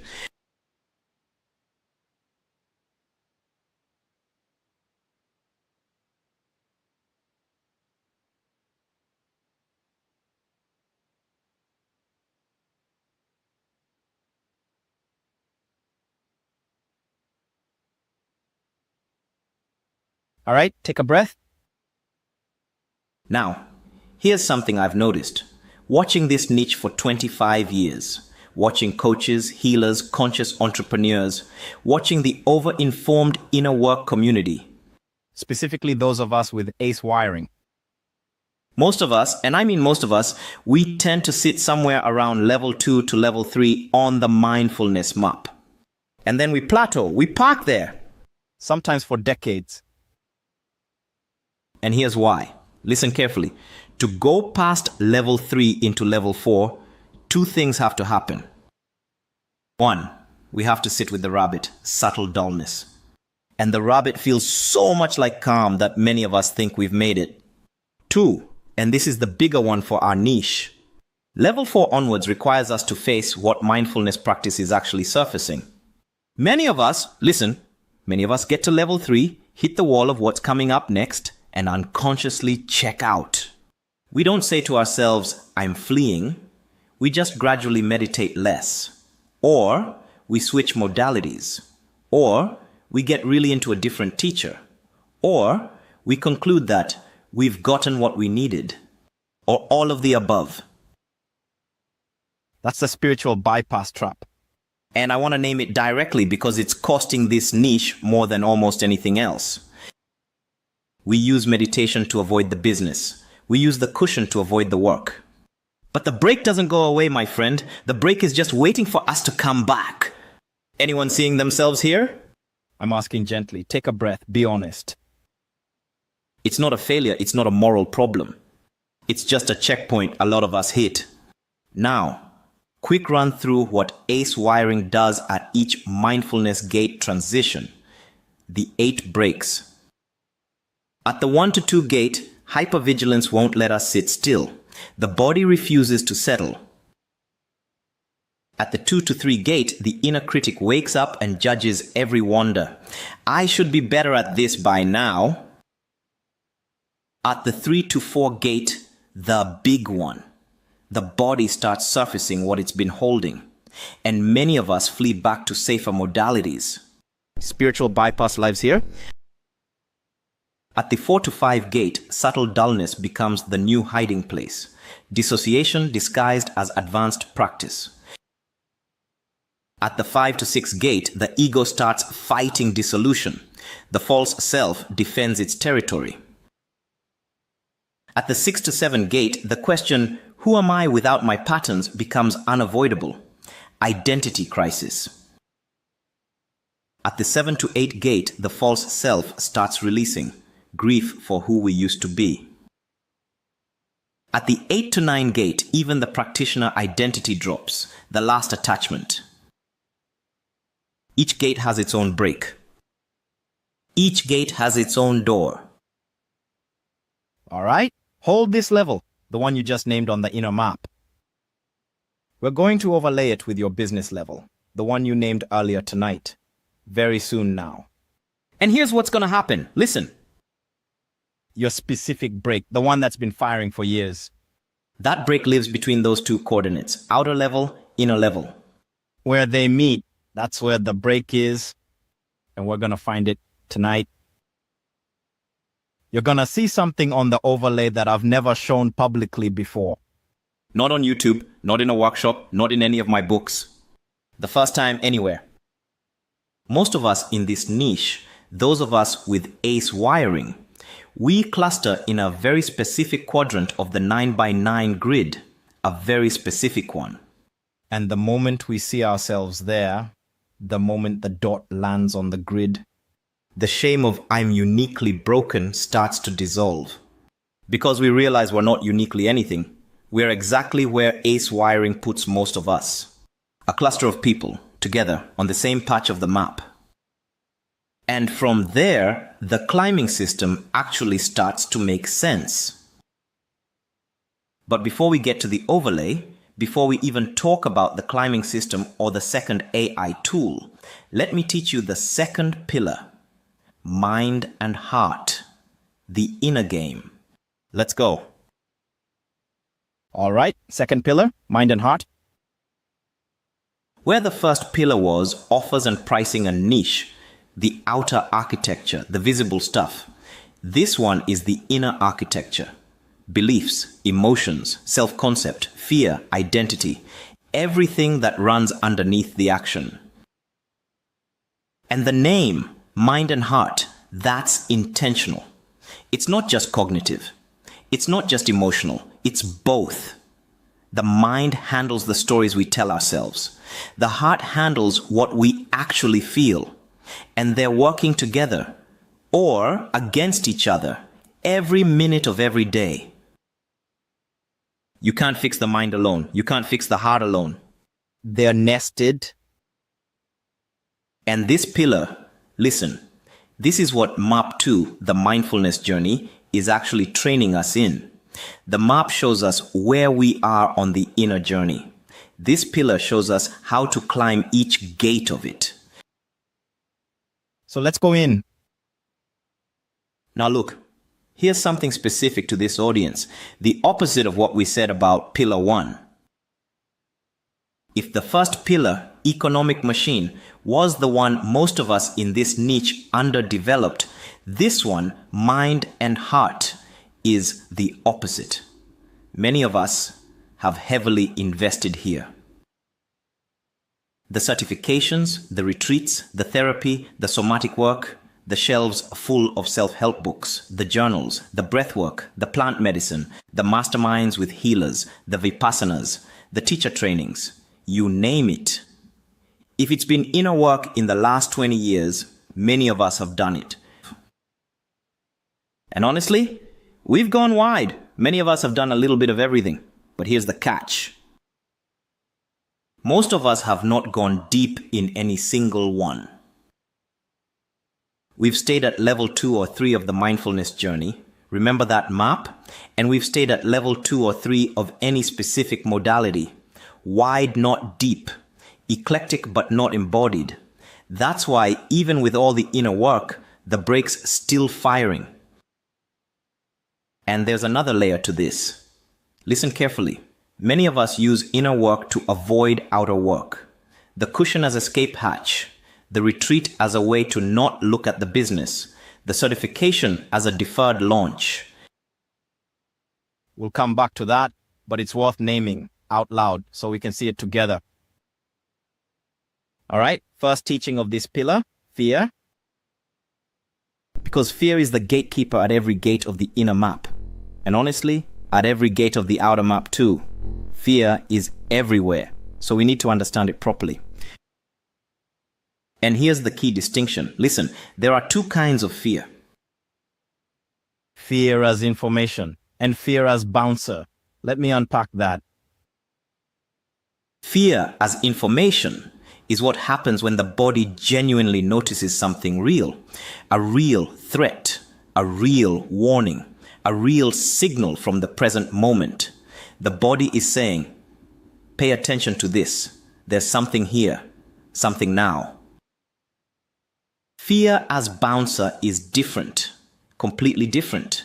Fear as bouncer is the conditioned reflex that fires from the wiring. It's not noticing something real right now. It's reacting to a pattern from before, from childhood, from a moment when the threat was real and isn't anymore. And here's the catch for those of us with ACE wiring. Most of the daily fear that fires in us, most of it is fear as bouncer, not fear as information. The freeze before sending the price raise email, bouncer. The flinch before posting at full volume, bouncer. The launch paralysis at the threshold of visibility, bouncer. The I'm not ready yet, bouncer. So here's the practice.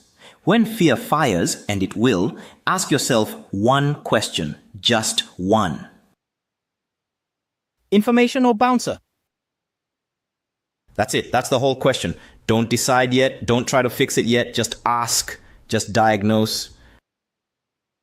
And honestly, with a little practice, most of us can feel the difference. Information feels like attention. Bouncer feels like contraction. Different signals, different textures, different bodies almost. All right, second teaching. And this one's going to feed right into the AI coach demo coming up next. So pay attention. The nested 6 layers of a human being. Now look, most psychology and most mindset work assumes a human being is basically just thoughts and feelings. That's it. Just one layer. Thoughts, feelings. So they work at that one layer. And that's fine for some things. But here's the truth. A human being is way bigger than that. We're nested. We're multi-layered. And if we only work at the thoughts and feelings layer, we miss most of what's actually running the show. So here are the 6 layers. I'll walk you through them. Watch the diagram. This framework comes from a Vedanta-inspired tradition that I've been refining for years now. We start from the most visible, the outermost layer, and we move into the deepest. 6 layers. Layer 6, the stuff around us. Vastu, The environment, the objects, the home, the office, the desk, the phone, everything physical around us. Layer 5. The physical body. The actual body. Bones, muscles, skin, organs, nervous system. Where felt sensations live. Where body memory is stored. Where the wiring physically resides. Layer 4. The heart-mind. Thoughts and feelings. The level most psychology operates at. The level most mindset work operates at. The level we know best. The level the YouTube algorithm constantly feeds us content about. Layer 3. The life force. Prana. The energetic body. The breath. The flow. The vitality. The thing the yogic traditions and the Taoist traditions point to. Layer 2. The transcendental void. Pure potential. The space everything arises from. Formless. Layer 1. Consciousness. Source. Pure awareness itself. The deepest layer. The truth of who we are underneath everything else. Now, here's why this matters for blocks, specifically for our work. Listen carefully.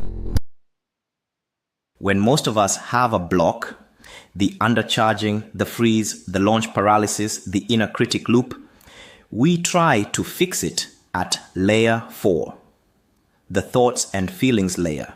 We work the mindset. We reframe the belief. We say affirmations. We try to think our way out. And we get a little movement, a little sometimes, but the block keeps firing. Why? Because the block doesn't live primarily at layer 4. For most of us with ACE wiring, the block lives at layer 3, the life force layer, the nervous system pattern, and at layer 5, the physical body, where the body memory is stored. Mindset work at layer 4 doesn't reach layer 3. And it doesn't reach layer 5. So the block stays put. And we wonder why all the mindset work isn't working. So the practice isn't to abandon mindset work. It's to stop treating mindset work as the whole game. Mindset is 1 layer out of 6. There are 5 more. Each one needs its own kind of work. The teaching, the inner critic. And this one, listen, this one is the most universal pattern for our specific niche. The most universal. Almost every single one of us has it. The voice in the head that judges every move. The voice that says, "You should have done that already." Or, "Who do you think you are?" Or, "You're going to fail and embarrass yourself." Or, "You're not ready yet, you need more training." Or, and this is the worst one, "Hey, you're broken." that voice. Now, here's what's important to understand about the inner critic. Listen carefully. For most of us with ACE wiring, the inner critic wasn't always ours. It wasn't. It was originally a voice we picked up from a parent, from a teacher, from a culture, from a family system that needed something specific from us. We internalized that voice as a way of staying safe, anticipating what they would judge us for, so we could preemptively judge ourselves and avoid their judgment. Make sense? It was a survival adaptation. Brilliant, actually, for a 6-year-old. It's an old survival adaptation that's outlived its original use. The room is empty, the judge is gone. The critic keeps reading the verdict anyway. And here's the loop. Listen, watch this on screen. The inner critic fires. We feel shame, we hide, or we contract. We don't take the action. The post, the price raise, the launch, the email. We freeze, we delay. We tell ourselves we're not ready yet. And then, and this is the cruel part, the inner critic uses our inaction as the next piece of evidence. So here's the practice. 2 parts. Listen carefully. First, when the critic fires, ask, whose voice is this actually? Don't fight it. Don't argue with it. Just identify the source. Often the answer surprises us. The critic sounds like a specific person from our past. A parent, a teacher, a coach, a bully. Sometimes a composite. Naming the source is the first step to taking its power back. Second part, separate the critic from yourself. The critic is a part you picked up. It's not you. The you underneath the critic, that's the one who's been listening to the critic all these years. You're not the critic. You're the one who's been trying not to be the critic. Different role entirely, completely different.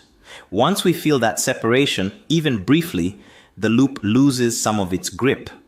The critic doesn't stop, but we hear it differently. All right, now let's bring it back to the map.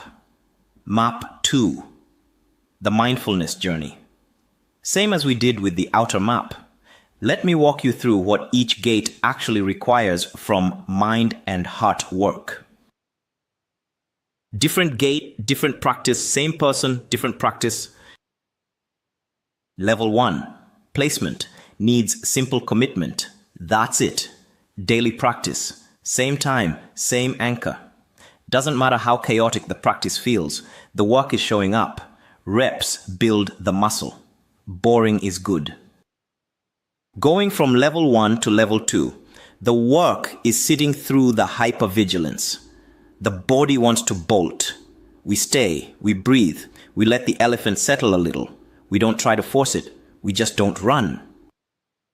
Going from level 2 to level 3, the work is letting the inner critic do its thing without believing it. The critic will judge every wander, every breath that goes wrong, every distraction. We just notice it judging and return. Notice, return. The judgment loses power when we stop arguing with it. Going from level 3 to level 4, the big one. The work is sitting with what surfaces. The grief, the body memory, the childhood material, the unprocessed stuff. This is where most of us need real support. A therapist, a guide, a community. Doing this alone is hard. This is also where the AI coach earns its keep, and it's the gate the AI quantum growth coach is most calibrated for. We're about to see it work on this exact gate in the next section. Going from level 4 to level 5, the work is distinguishing bright, clear attention from foggy dullness. Vivid awareness, not pleasant fog. The rabbit catches a lot of us here. The trick is asking, am I bright or am I just calm? Different signals. Going from level 5 to level 6, the work is sitting with the ego's resistance to dissolution, letting the false self get smaller without panicking about it. The ego will scream. We let it scream. We don't make it stop. Going from level 6 to level 7, the work is identity. Who am I without these patterns? We sit with the question. We don't rush for an answer. Sometimes the question lives in us for months before any answer comes. That's okay. That's the work. Going from level 7 to level 8, the work is letting effort itself become effortless, not forcing relaxation, allowing it. Subtle distinction, big difference. Going from level 8 to level 9, the work is the final release, the unveiling, the trained elephant carrying us. Effort merges with effortlessness. That's the gate to unfuckwithable. All right, quick take home for tonight. 3 questions, just 3. First, when fear fires today, this week, whenever, to ask. Information or bouncer, just ask. Don't decide yet, just notice. Second, when the inner critic fires and it will ask, whose voice is this actually? Same thing. Just ask. Naming is the practice. Third, and this one's bigger, pick one block you're currently working on. One, just one. And ask, which layer is this living at? Layer 4, thoughts and feelings, or is it deeper? Layer 3, the life force, or further out, layer 5, the body. Just diagnose, don't fix yet. 3 questions. That's tonight's inner game work. You don't even need a notebook for this one, just attention, just curiosity. And now, as speaking of the AI coach earning its keep at the level 3 to 4 gate, I want to show you the second AI tool. The AI Quantum Growth Coach, different from the Business Strategy OS, different scope, different calibration, different job. Because the diagnostic work we just walked through, the 6 layers, the fear distinction, the inner critic source, this AI does it with you in real time, on a real block. Let me bring it up. All right, speaking of the AI coach earning its keep at the level 3 to 4 gate, let me show you the second AI tool, the AI Quantum Growth Coach. This is the inner game one. Different from the Strategy OS, different job. Let me bring it up on screen. The coach is built on top of Claude, same as the Strategy OS.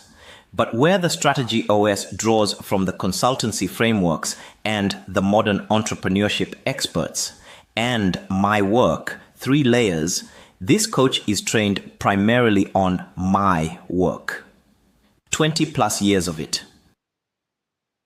Over 1,500 files of teachings, every single one of the 324 techniques in the techniques library, the clarity method, the 6-layer model we just walked through, the mindfulness journey, the break fire patterns specific to ACE wiring.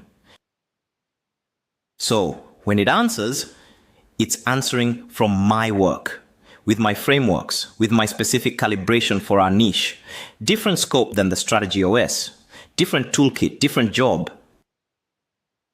And what it does is, it acts as your inner state diagnostic.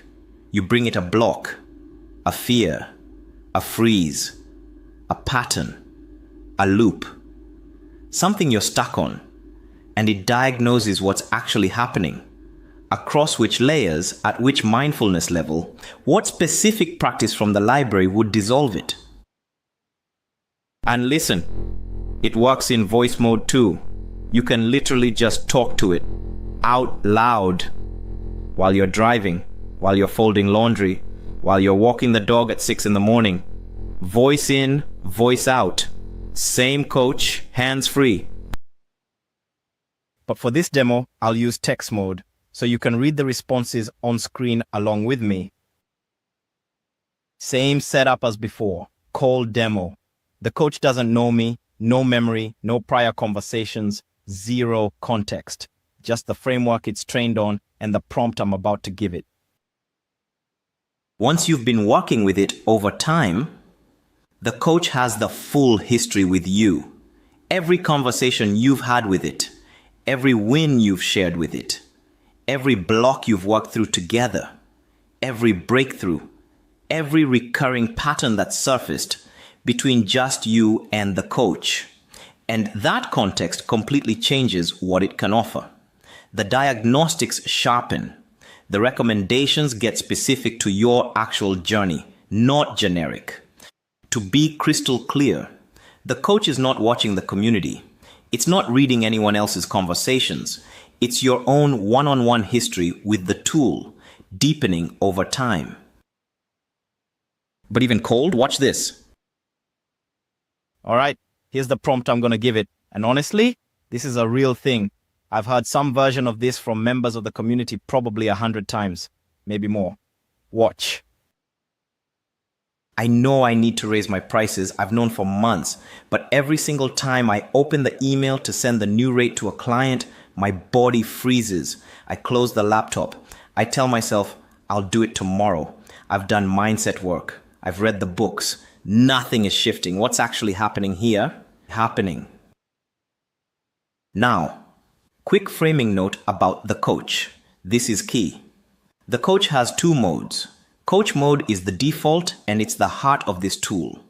Coach mode uses what's called the lead framework. Listen, empower, ask, deliver. Which means the coach asks you powerful questions to draw your own wisdom out, not give you generic advice.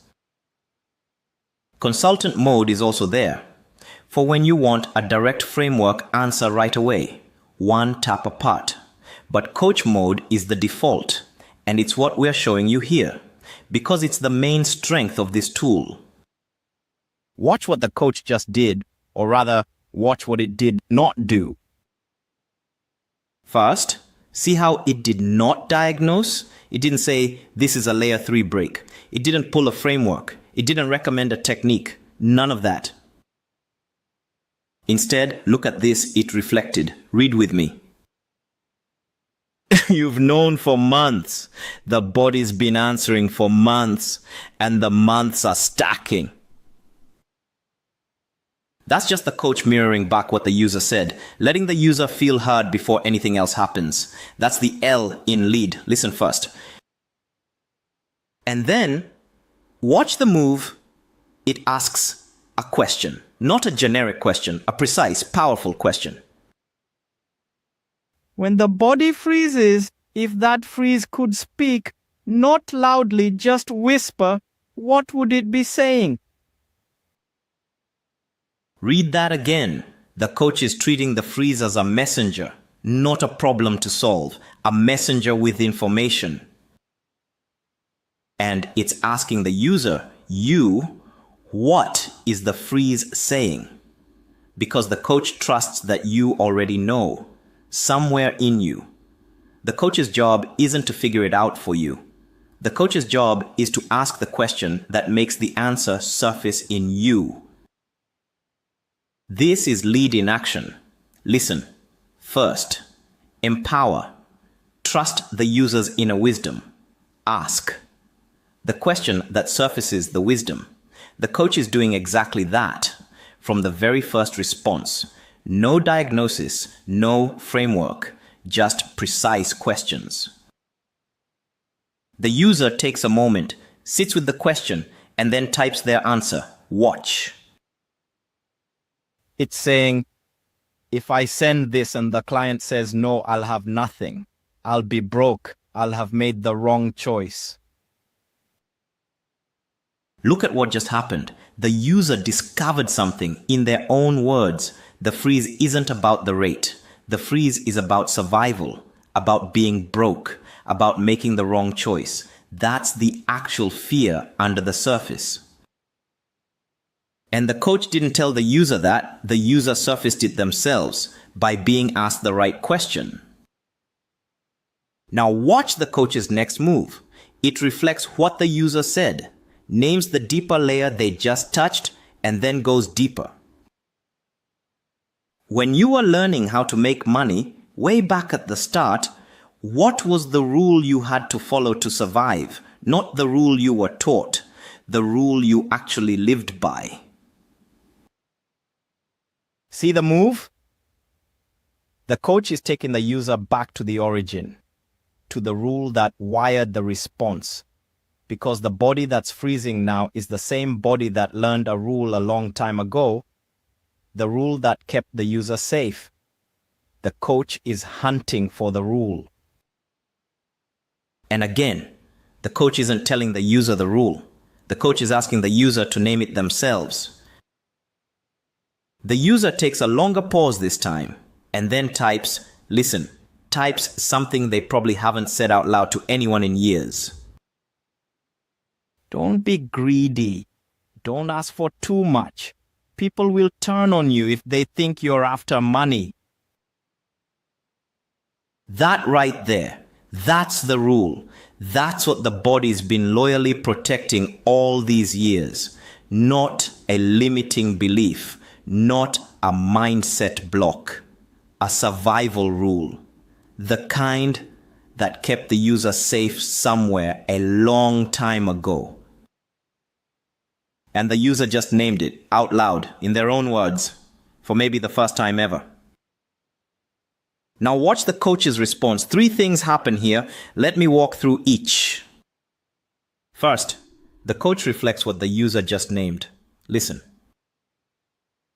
The rule wasn't raise your prices.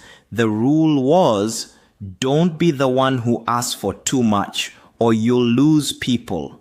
Your body isn't dysfunctional. It's loyally protecting the rule that kept you safe a long time ago. See the reframe? Your body isn't dysfunctional. It's loyally protecting. The coach just took everything the user thought was broken about themselves and recast it as protective, as wise, as serving the user. That's empowerment. That's the E in lead. Second, the coach asks one more question, a reframing question, not a diagnostic question, a question designed to loosen the rule's grip. If asking for the new rate isn't about being greedy, if it's about the value you've already delivered and what's fair for the work going forward, does the rule still apply? That's the question that does the work. The user can sit with it. They don't have to answer in the moment. But the question is now living in them. It's doing its work even when they're not consciously thinking about it. And third, this is the move that's so distinctive about this coach. It asks permission before delivering anything more. If you'd like, when you've sat with it, I can share the framework that maps what's happening here. The 6-layer model. It can give you a structure for the next step. Want some time first, or shall I share? The coach offers to share the framework, but asks permission, doesn't force it, doesn't assume the user is ready, respects the user's pace. That's the D in lead, deliver. Sparingly, only when invited. So look at what just happened across these 3 exchanges. The coach helped the user find their own rule. The user did the actual inner work.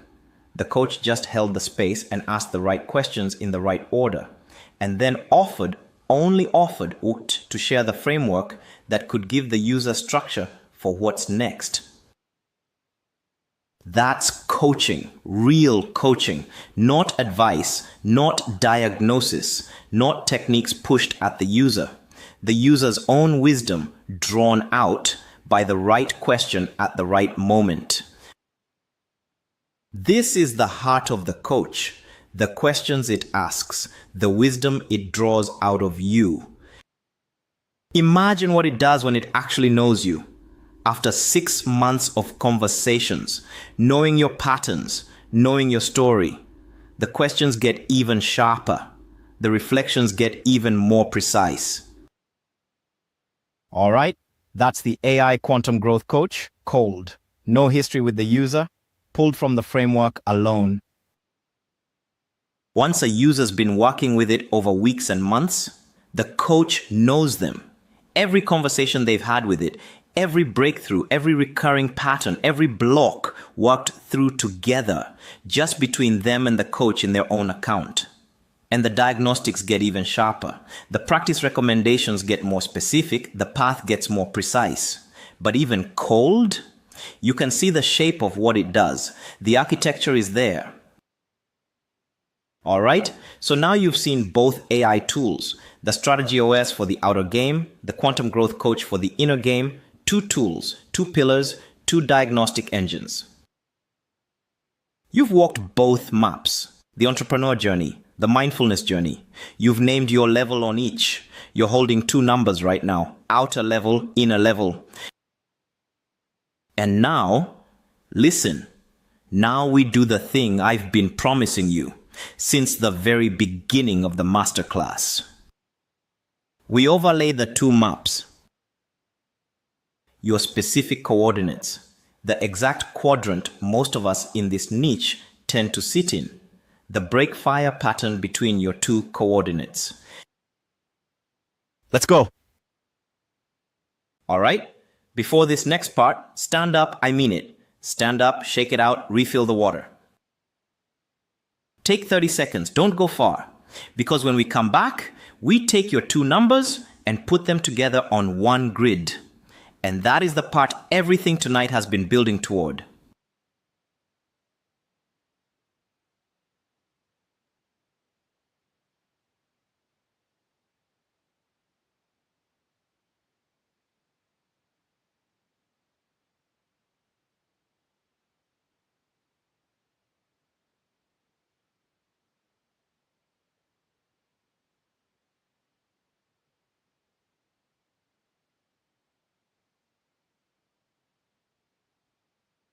All right, welcome back. And if you've just joined us, honestly, perfect timing. Everyone here is holding two numbers, an outer level and an inner level. The replay will hand you yours. What happens next needs both. All right, this is the moment. The one I told you about at the top of tonight, the one I've been teasing all the way through, the overlay. Watch this. You've named your level on the outer map, the entrepreneur journey, earlier tonight. You've named your level on the inner map, the mindfulness journey, about 30 minutes ago. So right now, listen, you're holding two numbers. Two coordinates, two axes, two answers, two halves of one question. And here's the thing. Most of us, when we think about where we are, we think about one axis, just one, either our income level or our spiritual level. Either the business is going well or it isn't. Either we're doing the inner work or we aren't. We don't think about the relationship between the two.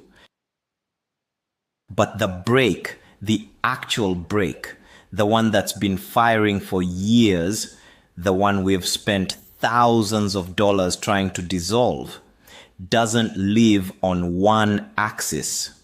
It lives in the gap between the two, in the misalignment between outer and inner. And until we can see that misalignment, really see it on a grid with our own coordinates plotted, we can't dissolve it. Today, you're gonna see it. So here's what we're about to do. 3 steps. Watch. Step 1, we're gonna put the two maps together, side by side. Step 2, we're gonna overlay them. Make one grid out of 2 journeys. Step 3, we're gonna find your specific cell on that grid. 81 cells total. 9 times 9. One of them is yours. Let's go. Watch what happens when we put them together. Slowly, watch the animation. The outer journey, the entrepreneur map, goes along the horizontal axis. Level 1 on the left, level 9 on the right. Income climbing, team scaling, the whole outer journey laid flat. The inner journey, the mindfulness map, goes along the vertical axis. Level 1 at the bottom, level 9 at the top, from chaos at the base to unfuckwithable at the peak. And when we lay them on top of each other, we get an 81 cell grid. 81 cells, 81 possible combinations of where someone could be sitting right now on this planet, doing this work, climbing this exact thing. Your cell, yours specifically, is the intersection of the 2 levels you named. The outer level you named about 2 hours ago, and the inner level you named just a little while ago, where they meet. That's you. That's where you are. Right now.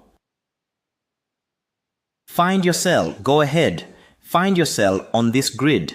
Look at the x-axis. Find your outer level. Look at the y-axis. Find your inner level. trace the lines. Where they cross, that's the cell.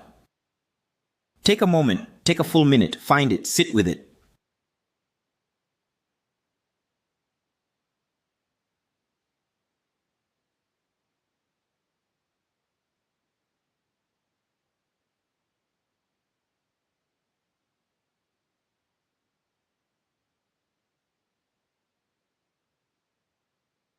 All right, take a breath. Got it? Got your cell? Hold that cell. Hold the actual position you just located on the grid. Don't move off it. Because in the next few minutes, I'm going to show you something about that cell, something specific. That's going to change how you've been thinking about your stuckness. Forever. Now look at this. Here, right here. This quadrant. Outer levels 5 to 6. Inner levels 2 to 3. That 4-cell zone right there with the soft glow on it. That's where the vast majority of ACE survivor entrepreneurs sit. Most of us. The vast majority. I've been mapping this for years across hundreds of conversations, hundreds of intake calls, hundreds of community members. And the pattern keeps showing up. Same 4 cells, over and over, across people who've never met each other, from completely different industries, different ages, different cultures, same cluster. And that cluster has a signature, a specific texture. Listen, high external achievement, lower inner integration. That's the signature. That's the texture of those 4 cells. Outer level 5 or 6. The business is working, really working. There's revenue. There's a team, or at least solid contractors. The achievement is real. From the outside, we look successful. We've actually done the thing. Multi-6 figures, sometimes 7 figures. Real. Inner level 2 or 3. You've meditated. You've done some inner work. Sometimes a lot of inner work. You can sometimes calm yourself. You can catch the wandering. You've had a few patches of real stability. But you haven't reached level 4 of the mindfulness journey yet. The shift level. The level where the inner elements start looking back at you. The level where the deep wiring actually surfaces. And many of us in this audience are sitting in that exact cluster right now, as I'm talking, as I say these words. And here's what I want you to hear, loud and clear. Listen carefully. This isn't because you're uniquely broken. It's not because you're failing at the inner work. It's not because you're not spiritual enough. It's not because you've been doing it wrong. It's not because something is structurally defective about you. It's because ACE wiring drives both patterns simultaneously, same wiring, opposite effects on the 2 maps. The hypervigilance from ACE wiring drives us up the outer map, the overfunctioning, the perfectionism, the I have to do it myself defense. Those make us productive, successful even. They drive us to level 5 and level 6 of business, sometimes faster than the people without our wiring. But the same wiring, the body's distrust of stillness, the inner critic, the fear of what's underneath, the dissociation patterns, keeps us lower on the inner map. We can't sit still long enough to climb past level 3. We can't bear what surfaces at the 4 to 5 gate. We use practice to bypass instead of integrate. Same wiring, opposite effects. You're not the only one. You're not even unusual. You're exactly where ACE wiring puts most of us. The shame loop you've been carrying, I should be further by now. Something must be wrong with me. Why can't I just close the gap? That loop loses its footing right here. And here's the thing about the brake. Listen carefully. The brake doesn't fire because we're at level 5 on the outer. It doesn't fire because we're at level 2 on the inner. It fires because of the gap between them, the misalignment. The bigger the gap, the harder the brake fires. That's the mechanic, right there. That's the diagnostic principle. Let me show you what I mean. Watch the grid. I'm gonna light up 4 specific patterns, 4 cells, 4 different versions of misalignment. See if you recognize yourself in any of them. Pattern 1, outer level 5, inner level 2. The high output founder running on hustle. The business is impressive. 6 figures, sometimes mid 6 figures. The body is exhausted, has been for years. The brake fires every time we try to slow down. Because slowing down means feeling the gap, means feeling the body that's been pushing through for years. So we don't slow down. We just keep producing. Output, output, output until the body stops us. Burnout, collapse, the 4 a.m. panic. Same pattern, different person every time. Pattern 2, outer level 3, inner level 5. The practitioner with deep peace, no business, beautiful inner state, really beautiful. They can sit, they can feel. They've done the work. Pattern 3, outer level 6, inner level 2. The scaled business, the fragile founder, the successful but secretly miserable pattern.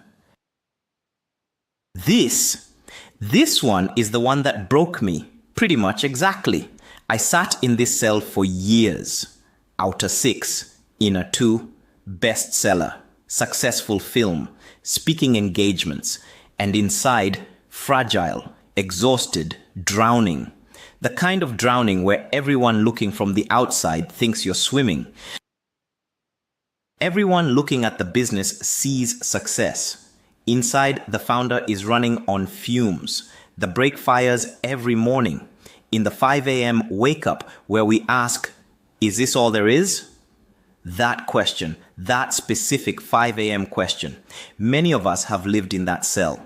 Some of us are living there right now. Pattern 4, outer level 4, inner level 4. Listen to this one.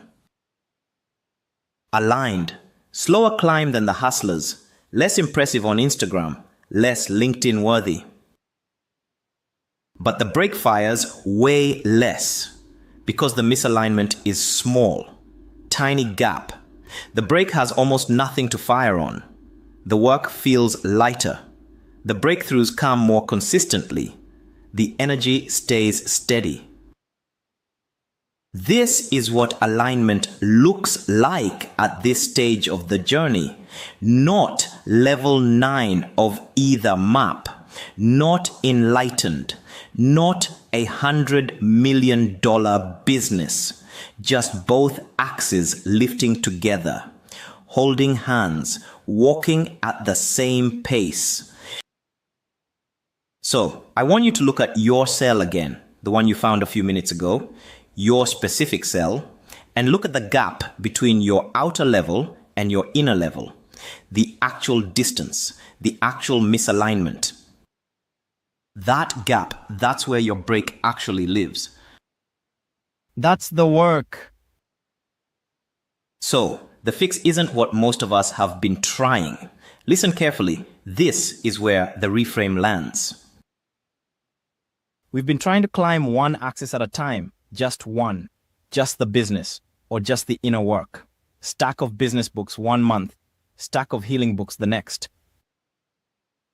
But the brake is in the gap. So fixing one column doesn't dissolve the brake. Sometimes, listen to this, sometimes it makes the gap worse.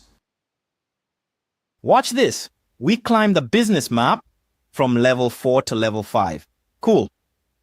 We just got better at the outer game. But now our inner state has to do double the work to catch up to where the outer is. The gap just got bigger. The brake fires harder. The actual fix? Lift both at the same rate. Slowly, together. Climb both maps simultaneously. Even if it feels like you're moving slower on each axis individually, you're closing the gap. Which means the brake has less to fire on. which means the work gets easier, which means the climb compounds. That's the secret. That's the whole secret of this masterclass. Right there. For now, just hold this principle. Listen. The brake fires at the misalignment. The cure is alignment. And alignment isn't a destination, it's a rate. Lift both at the same rate. That's the whole game. Now listen to me. If you've been with me all night, really listening, if you've been finding yourself on the maps, if you've been catching yourself going, oh wait, that's actually me, that feeling has a name. It's recognition. And I'm telling you, recognition is the first medicine, the very first one. You weren't broken. You were stuck in a misalignment that nobody had named for you. And now it's named. You see your coordinates. You see the cluster. You see the gap. And the work from here? It isn't about being smarter. It isn't about trying harder. It isn't about doing more inner work. It isn't about doing more business work. It's about closing the gap, both axes together slowly. And that work, the actual climbing system, week by week, that's what the rest of this masterclass shows you how to do. But right now, right this moment, I want you to do one thing for me. All right? Just one. Sit with your coordinates. Write them down. Both numbers, your outer level, your inner level, and the gap between them, that distance. Write the gap down too. Because that gap, my friend, that's the most important data of everything that follows tonight. Take a moment, take a full minute.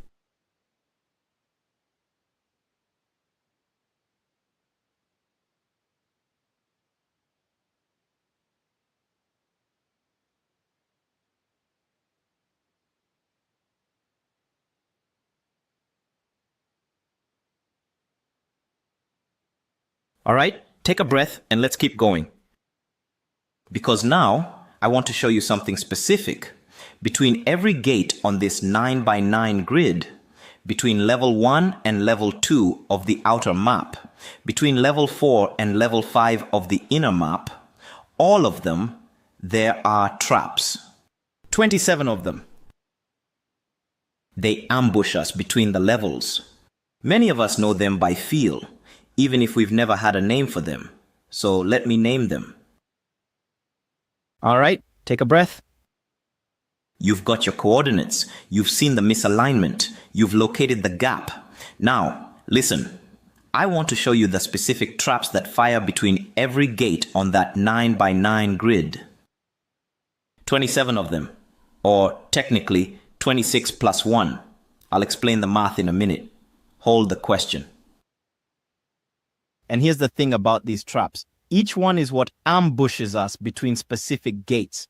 They don't fire randomly. They have specific locations, specific situations, specific climbs where they activate. And many of us, most of us, honestly, we know them by feel. We've been ambushed by them for years, decades maybe, even though we've never had names for them. We just felt the ambush and didn't know what hit us. There are two groups, two main categories. Watch. First group, the 11 preset filters. These are how we perceive reality. Cognitive distortions, basically. We pick them up from childhood, from culture, from family, from education. They distort what we see before we even get to deciding what to do. They run before the decision. Second group, the 15 pitfalls. These are how we behave. Decisional traps. Patterns of action and inaction that block the climb. They run at the decision point. So here's the structure. First, I'll walk you through all 26 named traps at a quick pace, just for recognition. No fixing yet. Then we'll deep dive the 5 that show up loudest for ACE survivor entrepreneurs specifically. Then I'll reveal the 27th. All right? Let's go. All right. First group, the 11 preset filters. How we perceive reality. Each one is a way our consciousness got conditioned to distort what's actually there. Watch for recognition as we go. Your job, just feel which ones fire for you. Don't try to fix anything. Don't take notes yet. Just notice the lighting up. Filter 1. The future judged by the past. We meet today through a lens shaped by yesterday's pain. The past keeps repeating itself because it keeps filtering the future before we even arrive at it. Filter 6. The bias of logic. Logic is built on past experience, so when we use logic to decide what's possible, we are letting the past vote on the future. The vote is rigged. Filter 8. Survival consciousness.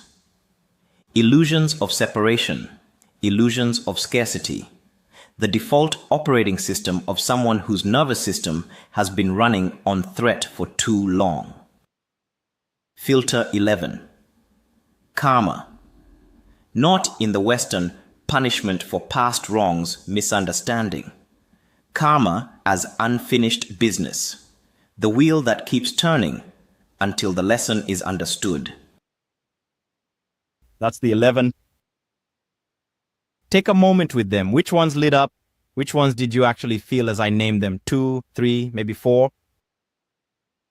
Don't try to fix them right now. Just notice. Just hold the ones that fired. All right. Second group, the 15 pitfalls, behavioral traps. How we act or fail to act when the filters are running underneath. Same instruction. Feel for recognition. Don't try to fix anything yet. Just notice the lighting up. Pitfall 1. Be reasonable. Shrinking our dreams to fit what someone else decided was reasonable. Pre-rejecting ourselves before anyone else can. Pitfall 2. Half throttle. Living lukewarm, drifting, settling, existing instead of thriving. Pitfall 4. Doubt. Believing our limits instead of testing them. Self-doubt as the driver of the car. This one's massive for our niche. We'll come back to it. Pitfall 5. Faith in the familiar. Old routines feel safer than new ones. We mistake repetition for safety. We'll come back to this one too. Pitfall 10. Failures aren't allowed. Treating a mistake as evidence we're damaged. Treating every problem as proof of inadequacy. We'll deep dive this one too. It's loaded for our niche. Pitfall 13. Preparation. Getting bogged down in getting ready. Always getting ready, never actually starting. The famous "I'm not ready yet" loop. We'll come back to this one. That's the 15. So now you've seen all 26 named traps. Which ones fired for you as I named them? Hold those. 2, 3. Maybe 4 of these will be the ones firing hardest at your specific gate. The cluster of traps around your coordinates. Now we're going to look at the 5 most common for our niche. The ace loudest ones. Watch which of these are in your loudest set. Alright, 5 deep dives. Watch. These are the traps that fire loudest at our common cluster. The ones I see fire most often in the people I work with. The ones with specific signatures for ace survivor entrepreneurs. 5. Pay attention to which one fires loudest in you as I describe each. Deep dive 1. The doubt pitfall. My name for it is doubt. The audience's name for it, the one you've heard 1,000 times, imposter syndrome. Same animal, different label. For our niche, listen, doubt isn't a thought. It's a wiring pattern. The body says no before the mind even gets to weigh in. By the time the conscious thought, "Who am I to do this?" shows up, the body has already contracted. The thought is the echo, not the cause. The release? Not arguing with the doubt. We can't win that argument. The doubt has been preparing for decades. The release is taking the action one time despite the doubt. Just one rep. The body learns from action, not from convincing. Deep dive 2. Faith in the familiar. The pattern where old routines feel safer than new ones, even when the old routines aren't working, even when they haven't worked for years. For ACE wiring, this one is particularly cruel because the familiar our body coded as safe in childhood was often the opposite of safe. So we are literally faithing into harm because it's the harm we know. Familiar pain feels safer than unfamiliar peace. Read that again. Familiar pain feels safer than unfamiliar peace. That's the trap. The release, naming the familiar as the trap out loud. This feels safer because it's familiar, but familiar isn't safe. It's just familiar. Then a small step toward the unfamiliar. Tiny. Don't go big, go new. New is the medicine.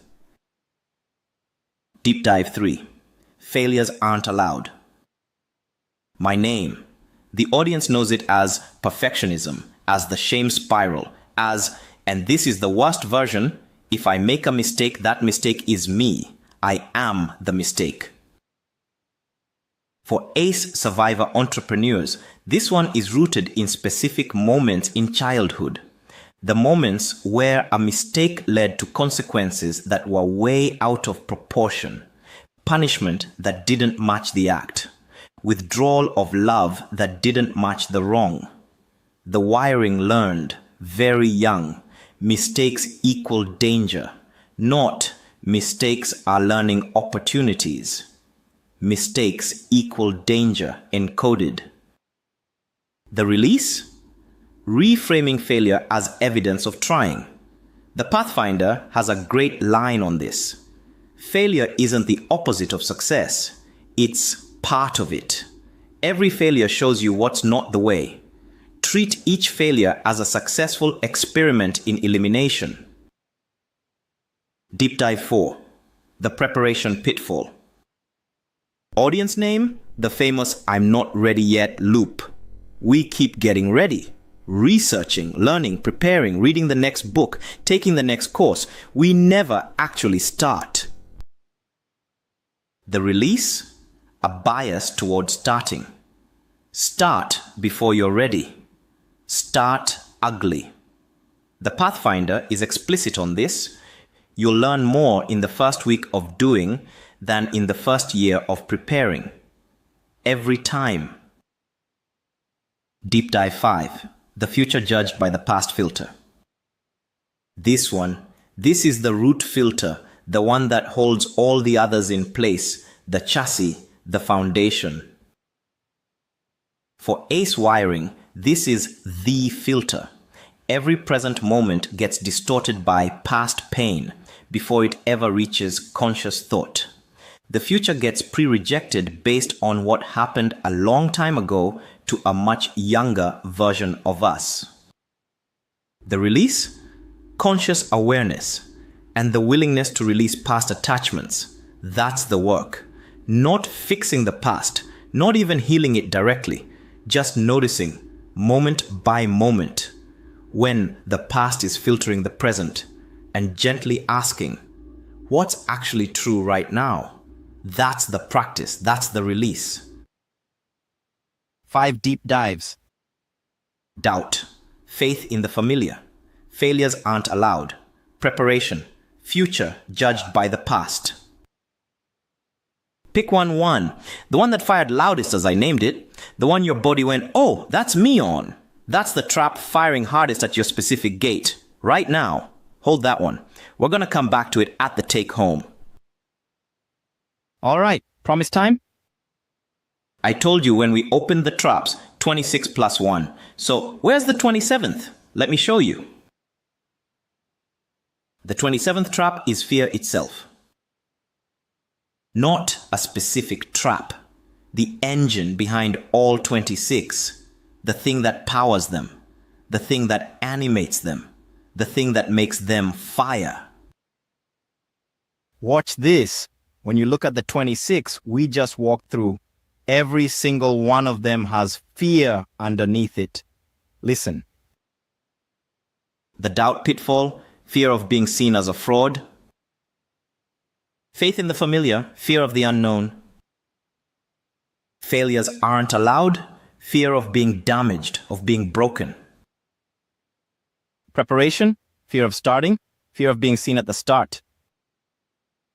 The future judged by the past, fear of repeating old pain. Survival consciousness, fear of scarcity. Half throttle, fear of being fully ourselves. Every single one has fear underneath, all 26, every single one. So when we say 27 traps, we don't mean 27 unrelated patterns. We don't mean 27 different problems. We mean 26 named costumes, plus the one wearing them all. Fear is the actor. The 26 are the wardrobes. And remember the question we landed on in the mind and heart pillar? Listen carefully. Fear as information or fear as bouncer? That question, that one question, goes underneath every single one of these traps. If you can ask that question, you have a key to the whole wardrobe. The trap looks like 26 different things. Underneath, it's one thing. And if you can address the one thing, the 26 costumes lose their authority. This is why naming the trap matters. As long as we keep treating each of the 26 as separate problems, we get exhausted trying to fix them one at a time. Fix the doubt, fix the perfectionism, fix the procrastination, fix the comfort junkie. Fix, fix, fix. We never get to the bottom. But once we see they're all costumes of fear, the work simplifies. We don't have 26 problems. We have one. And we have a method for it. All right, take home for tonight. One step, just one. Name the trap that's sitting in your gate right now. Just one. The loudest one. Maybe it's one of the 5 we deep dived. Doubt. Faith in the familiar. Failures aren't allowed. Preparation. Future judged by the past. Or maybe it's one of the other 21 you heard named. Doesn't matter which one. Pick the one that fired hardest when you heard it. The one your body recognized. Write it down tonight. Now if you can, just name it. Make it visible. The naming is the move. Then, and this is the key, ask the mind and heart question about it. When this trap fires, is it fear as information or fear as bouncer? That's it. That's tonight's diagnostic. Don't try to fix the trap yet. Don't write a plan. Don't problem solve. Just name it. Locate the fear underneath it. Identify the type. Naming is the whole first move. The fix comes later. Right now, just naming. So look at what we've got now. Listen to where we are. We've got coordinates, your specific cell on the 9x9 grid. We've got the gap, the misalignment between outer and inner. We've got the specific trap, firing hardest at your specific gate. We've got the engine, fear, wearing 26 costumes. We're getting really precise about your specific stuckness now. But there's one more piece before the climbing system itself. One more pillar, the third pillar. And that piece is spirit and flow, the alignment between the inner and the outer climb, the deepest layer. This is where the masterclass gets deeper than most things I've ever taught. Stay with me. Let me show you how it works. Let's go. All right, third pillar, spirit and flow. Now look, I want to be really honest with you about what this pillar actually is, because in the planning of this masterclass, I almost watered it down. Almost.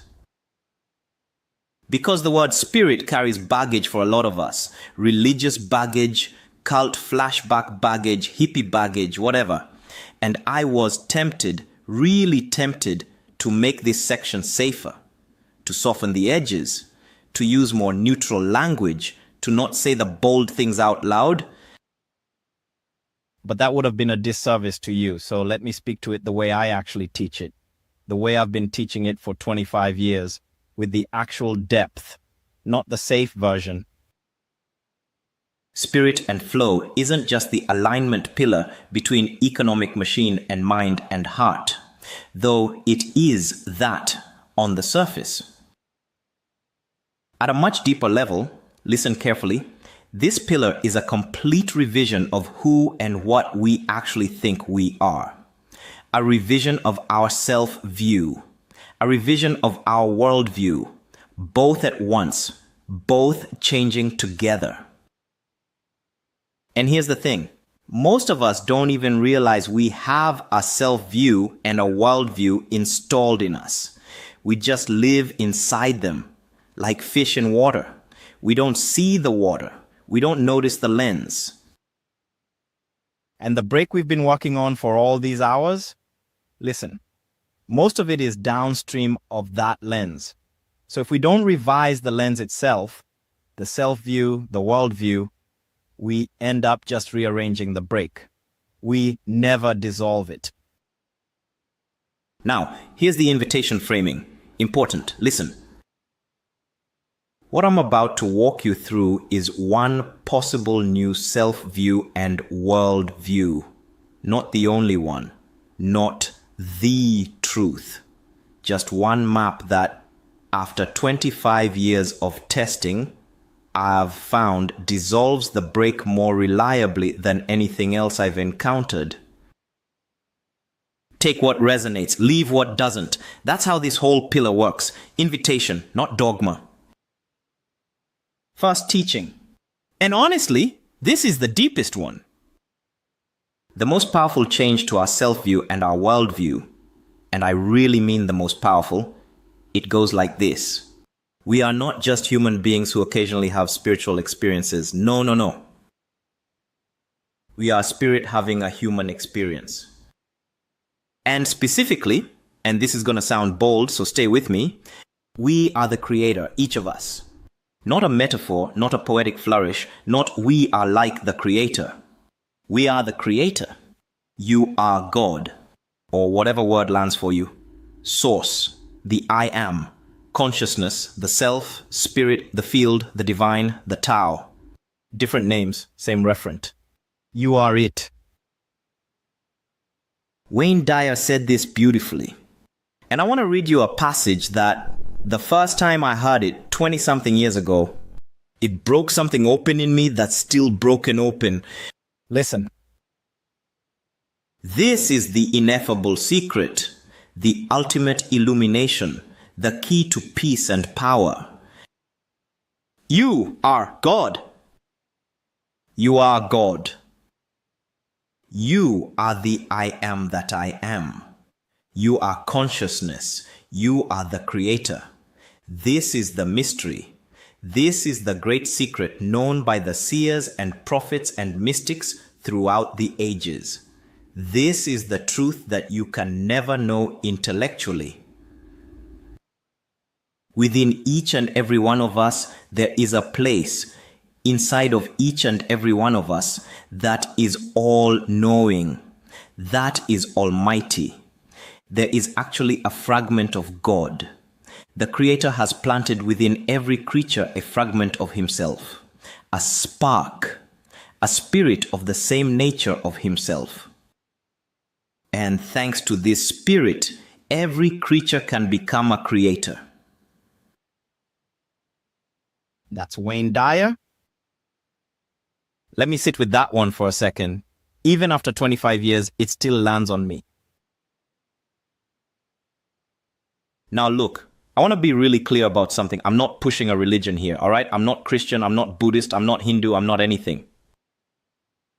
What I am is someone who's noticed, after 25 years of doing this work, after the crash I told you about earlier, after watching this same shift happen in client after client after client, that this particular reframe of self-view changes everything.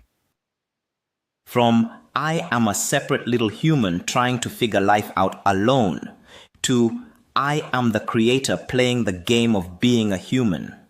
Same circumstances, same Tuesday, same coffee in the morning, completely different operating system underneath the whole experience. And listen to this, the brake stops firing the same way because the system running the brake, the whole identity that the brake was defending, has been replaced with something bigger, with what was always there underneath.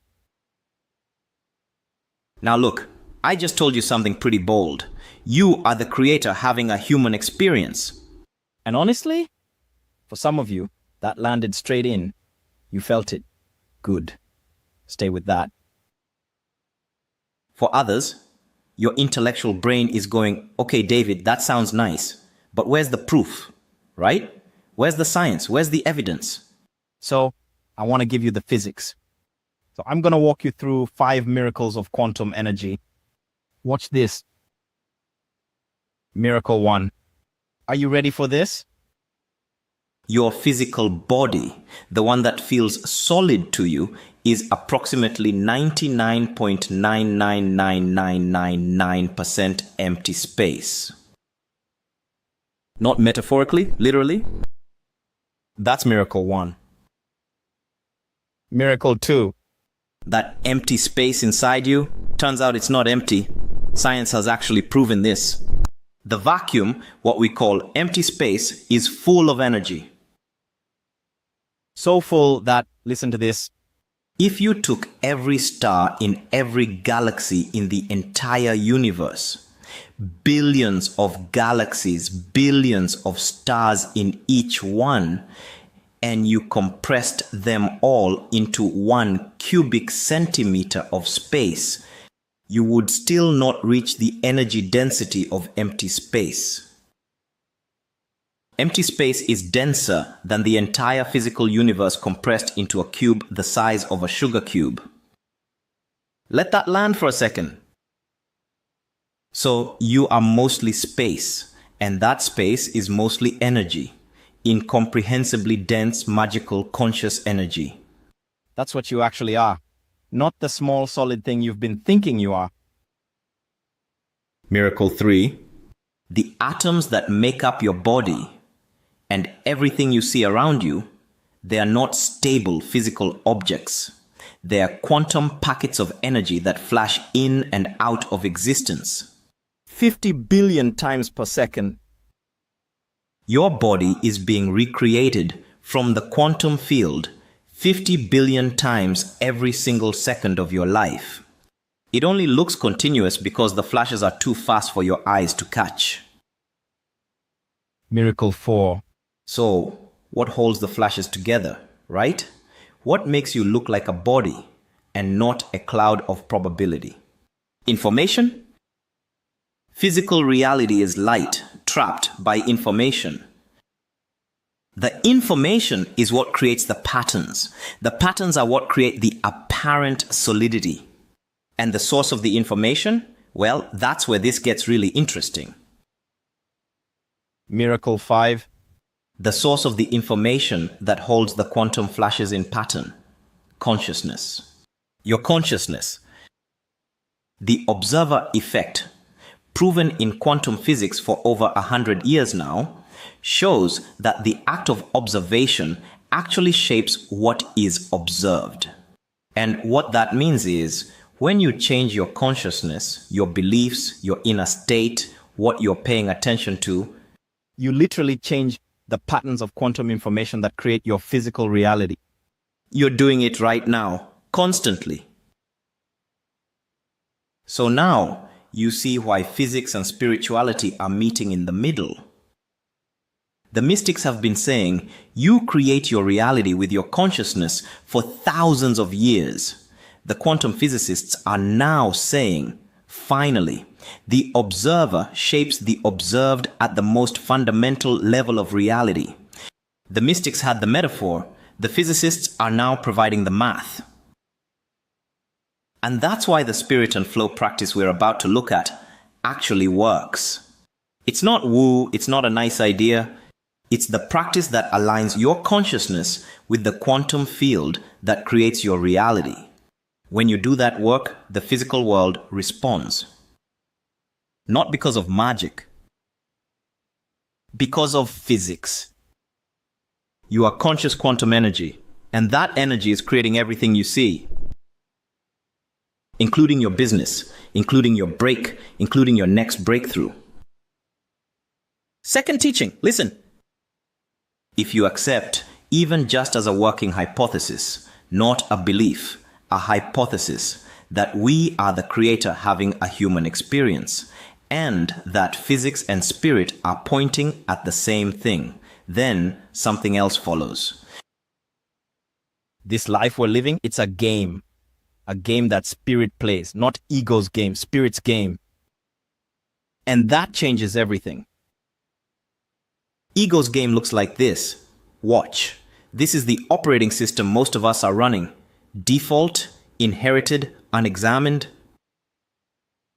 I am separate. I am alone. I have to figure it all out by myself. I have to make it happen through force. The world is against me. If I fail, I'm done. There's not enough to go around. Other people's wins are my losses. Everything is a competition. That's the default operating system. That's what most of us are running. Honestly, it's exhausting because it's a game of one against the entire universe. The universe is bigger. We lose every time. Spirit's game looks completely different. Completely. Listen. I am part of something vast. I am never alone. Help is always available. If I ask, the world is responsive to my consciousness. Failure is feedback, not condemnation. There's enough for everyone. Other people's wins lift me too. We're all in this together. Same life, same circumstances, same coffee in the morning, same Tuesday. Different game, different operating system underneath the entire experience. And here's the catch for us in this niche specifically. Listen. Many of us have been running ego's game with ace wiring layered on top of it. So we've got the worst possible combination, the loneliness of separation, plus the hypervigilance of survival mode wiring. When we switch to spirit's game, even partially, even just trying it on, listen to what happens. The loneliness drops out. The hypervigilance has less to defend against. The business gets easier because we're no longer fighting the universe alone. That's the practical difference, not just inner peace, not just spiritual nice feelings. Easier business from the inside out. Third teaching. Now, if you accept the first two, that you are the creator having a human experience, that life is spirit's game, not ego's game, there's a specific practice that goes with that. I call it discover your divinity. 3 actions. Each one is a portal. Each one moves the worldview from theory into experience. Action 1. Radical acceptance. Acceptance as the gateway. Acceptance of what is in this moment. Without resistance, without bargaining, without the constant little no running in the background. Acceptance is the gateway to infinity, to abundance. It's the first key, the first portal. Action 2. Seek the kingdom within. The kingdom isn't outside us. It's not at the top of the entrepreneur journey map. It's not at level 9 of the mindfulness journey. It's not at the next breakthrough, the next level, the next certification, the next mentor. The kingdom is in here, right now, the place inside each of us. Remember the Wayne Dyer quote, "That's all-knowing, almighty." The fragment of the Creator that's been with us the whole time, since we were born, maybe before. Seeking the kingdom within means turning attention inward, recognizing what's already there, not creating it, not building it, recognizing it. Action 3, walk the tightrope. With monkeys throwing poop at us, that's what it actually feels like sometimes. Keeping the faith while life throws stuff at us. The work here is mastery of asking, mastery of prayer. And then trusting that the asking has been heard, even when nothing visible has changed yet. That's the tightrope. Keep walking. The monkeys don't get a vote on whether we make it across, right? They throw what they throw. We keep walking. That's the practice. And here's what's beautiful. Listen to this. Once we do these 3 actions, once we live them, not just understand them, the emergent manifesting I told you about at the very start of tonight, from the bottom of the crash story, that starts to actually happen. That's emergent manifesting. That's what flow actually feels like. That's the trade, not just the tricks of the trade itself. All right, so now we have all 3 pillars in front of us. All 3. Let me synthesize. Economic machine, mind and heart, spirit and flow. 3 columns. But honestly, they're not really 3 separate columns. They're not. Watch this. They're 3 strands of a triple helix. They wrap around each other. They depend on each other. Each one supports the other 2. Each one informs the other 2. They climb together. They fall together. They integrate together. Watch this. Each pillar answers one fundamental question. Watch carefully. Economic machine asks, how am I building? The mechanics, the strategy, the execution. Mind and heart asks, what's in the way? The brake, the wiring, the patterns. And spirit and flow asks, who am I really? That's doing the building. The deepest question, the one underneath everything. 3 questions, 3 pillars, 3 strands. And spirit and flow is the why. The deepest question, the one that gives the other 2 meaning. Without it, the climbing system has no center, no anchor, no why. And here's the diagnosis. When we work 1 pillar in isolation, just business stuff, or just inner work, or just spiritual practice, we're trying to climb a triple helix as a single line. The brake fires precisely because the other 2 strands aren't supporting us. That's the structural failure mode. But when all 3 move together, when the outer climb has the inner climb supporting it, and both are held in the awareness of who we actually are, the climb stops feeling like force. The brake dissolves, not because we fixed any single thing, because all 3 are integrated. The triple helix is functioning the way it was designed to function. And honestly, listen to this. This is the centerpiece of the whole masterclass. That integration is the healing. That is the medicine. We don't have to heal first and then build the business. We don't have to find God first and then make money. We don't have to fix ourselves first and then show up. Building the business with all 3 pillars moving together, with the right WHO underneath them, is the healing. The outer climb plus the inner climb plus the recognition of who we really are. That's the medicine. That's been the medicine the whole time. We just couldn't see it without revising the lens. All right, take home for tonight. 3 questions, just questions. Don't try to answer them right now. Just hold them in your body and feel what happens. Just notice what comes up. 1.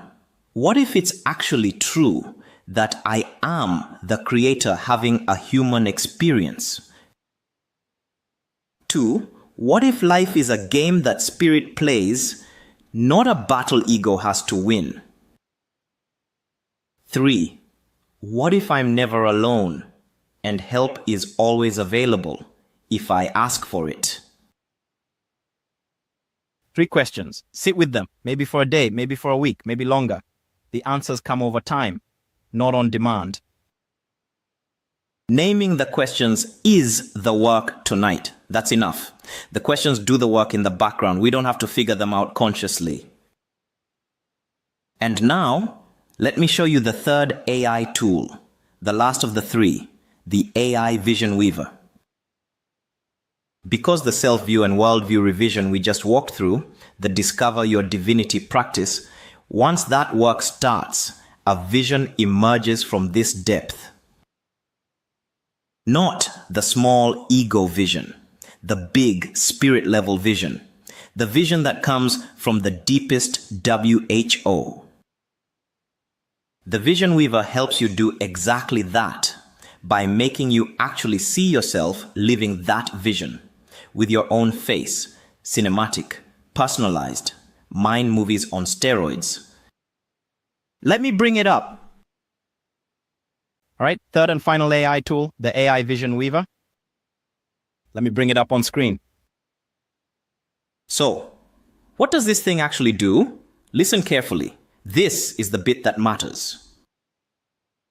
It weaves vision. That's the whole job.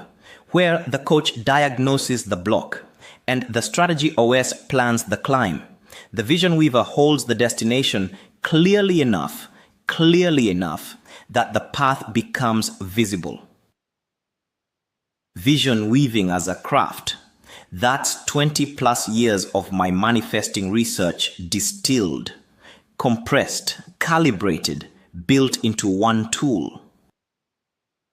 Like the Quantum Growth Coach, this one is trained primarily on my work, not consultancy stuff, not McKinsey. This is my manifesting research, my vision weaving practice, the 6 layers work, the mindfulness journey, the polarity integration framework, and the emergent manifesting teaching from my own crash.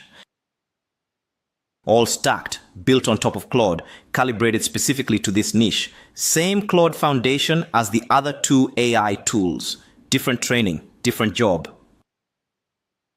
And here's what makes this demo different from the first 2. Watch. The Strategy OS demo showed outer game competence. The Quantum Growth Coach demo showed inner game diagnosis. This one shows integration.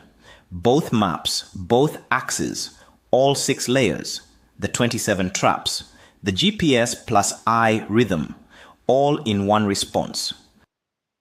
So watch carefully. This is where it all comes together. Same setup as the other 2 demos. Cold demo. The Weaver doesn't know me. No memory, no context. Just the prompt I'm about to give it.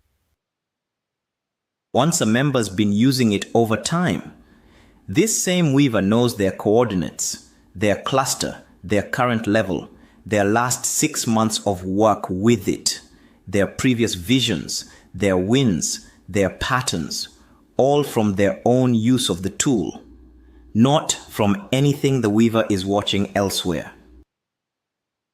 And what it generates for them is entirely different, calibrated to you specifically, with your story underneath, not the abstract version. But even cold, watch what it does. All right, here's the test case. But notice, Vision Weaver is different from the other 2 tools we've seen. It's not a question and answer tool, it's a visualization power engine. What you do with Vision Weaver is you speak your vision out loud, like talking to a coach, for 3 or 4 minutes. So here's what our user does. They open the app, tap the mic, and speak. About 3 minutes of describing what they want their life to look like. Here's what they say. I want to be running my coaching practice at a level where I work 4 days a week, not 7. I want a small team, maybe 2 people, who handle the operations. I'm known for the depth of my work. I have time to write the book that's been waiting inside me for years. I'm in the best physical shape of my life. I have deep present relationships with my partner and my closest friends. I'm in nature regularly. I feel, for the first time in a long time, like I'm actually living the life I've been visualizing for years, not aspiring to it. living it. Pretty common vision for our audience, right? Sustainable practice, team, body, relationships, purpose. Most of us in this room have spoken some version of this vision, out loud or in our heads, many times. Now, watch what the weaver does with it. First, the weaver doesn't just take the spoken vision and generate, it walks the user through it, helping them clarify, specifying, getting sensory, getting concrete. Watch the questions it asks. Tell me more about what sustainable means in your day-to-day. Walk me through a Tuesday in this vision. When you say best physical shape of your life, what does morning look like? Where are you? What are you doing? Be specific. The book that's been waiting. What's it about? Who's it for? What does the cover look like? Describe a Sunday with your partner in this vision. What are you doing? Where are you? What does it feel like? See what's happening? The weaver is helping the user see their own vision in detail, not abstractly, specifically, sensory, body level, time of day level. The user answers each question, maybe a sentence, maybe a paragraph. The weaver listens, asks the next one. By the time they're done, maybe 5 or 6 minutes, the user has the clearest version of their vision they've ever had. Each scene, each detail, each layer specified. Then, and this is the part that makes Vision Weaver different from anything else on the market, the user uploads a selfie. Or uses an existing photo, doesn't matter. The weaver takes the user's actual face and generates the vision around it. The weaver runs through a few minutes of processing, building the personalized mind movie, cinematic, about 2 to 3 minutes long, calibrated to every detail of the vision the user just clarified. And then, this is the moment the user watches their own mind movie, their own face in their own life. Scene 1. Coaching session. The user, their actual face, doing the work at their best, with the kind of client they want. Calm, present, in flow. Scene 2. Morning movement. The user, their face, in the best physical shape they've ever been. Fit, alive in their body. Scene 3. Writing the book at a desk that feels like their desk, their face, focused, words flowing. Scene 4. Sunday with the partner, laughing, present, in love, their face, their life. Each scene, their actual face, their actual vision, cinematic, personalized down to the detail. And the weaver also builds the soundscape, focus-enhancing audio, alpha brainwave entrainment for morning practice, theta for evening, plus a custom-guided meditation that walks the user through the vision, voice-led, deepening the practice beyond just watching. All of it, the video, the face, the audio, the meditation, built from one voice input, one selfie, one vision. Stop for a second. Look at what just happened. This isn't a vision board. This isn't a Pinterest collection of stock photos. This isn't a quote in a journal. This isn't an affirmation you read. This is the user, their actual face, actually living their actual vision. In video, cinematic, personalized down to the scene. Most of us have visualized our dream life 1,000 times with our eyes closed as imagination. Most of us have never seen ourselves in it. That's the Vision Weaver's difference. You see yourself living it. Your actual face, your actual dream, cinematic, personalized. And the neuroscience here is real. The medial prefrontal cortex, Your brain's self-referential network activates dramatically more powerfully when you see yourself versus generic stock imagery. The MIT Future You study showed participants who saw AI-rendered future selves had a 2 times increase in future self continuity. So, when you watch this mind movie 4 minutes a day, morning ritual, your brain isn't watching someone else's life. It's recognizing your life, the future you, as if it's already real. That's cognitive rehearsal at the deepest level the science can measure. PETLP mental imagery research, WHOOP mental contrasting, decades of cognitive science on visualization. The Vision Weaver operationalizes all of it, built around your face, built around your dream. And the user does this daily. 4 minutes morning, alpha brainwave audio underneath, energizing. 4 minutes evening, theta audio, slower, programming the subconscious. Plus the guided meditation that deepens the practice beyond just watching. Plus a home screen widget that shows a still from their mind movie. So they get passive exposure dozens of times a day every time they unlock their phone. Same vision, different brain states, different times of day, compounding cognitive rewiring over time. And remember, this is the cold version. The Weaver had nothing on the user. One vision attempt, one selfie, one generation. Once a user's been using the Weaver over weeks and months, they refine. They iterate. They generate new mind movies as their vision evolves and clarifies. The Weaver remembers everything they've built with it. Their previous visions, what evolved, what landed. All from their own use of the tool, in their own account, not from anything else.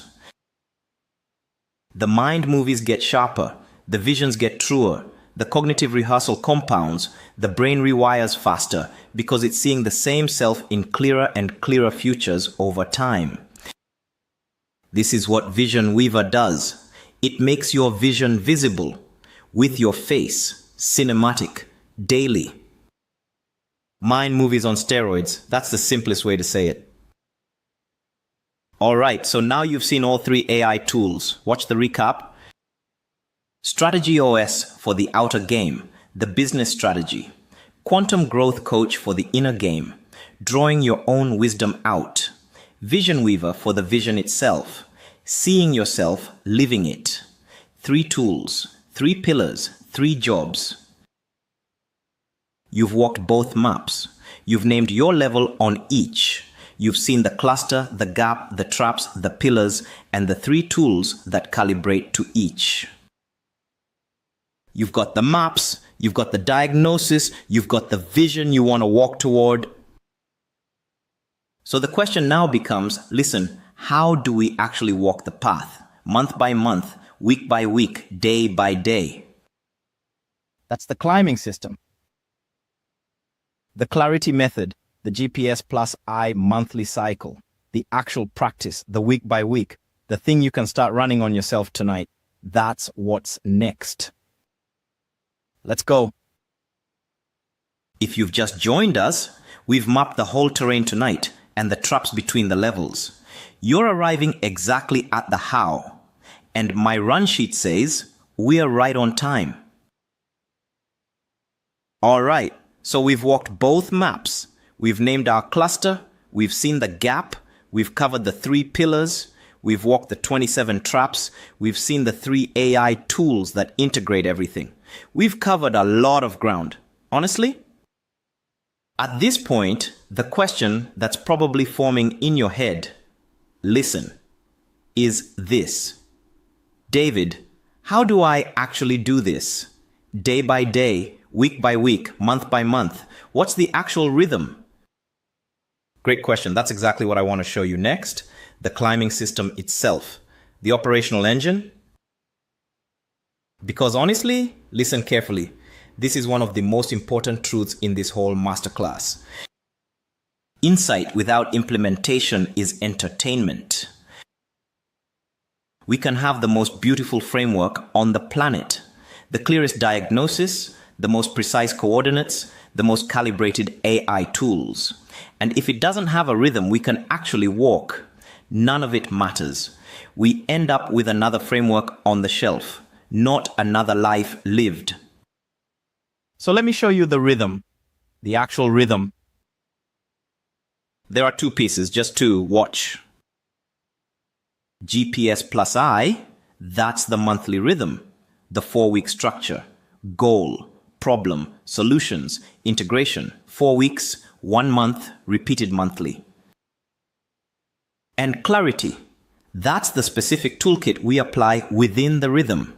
Inside week 3, the actual transformation work.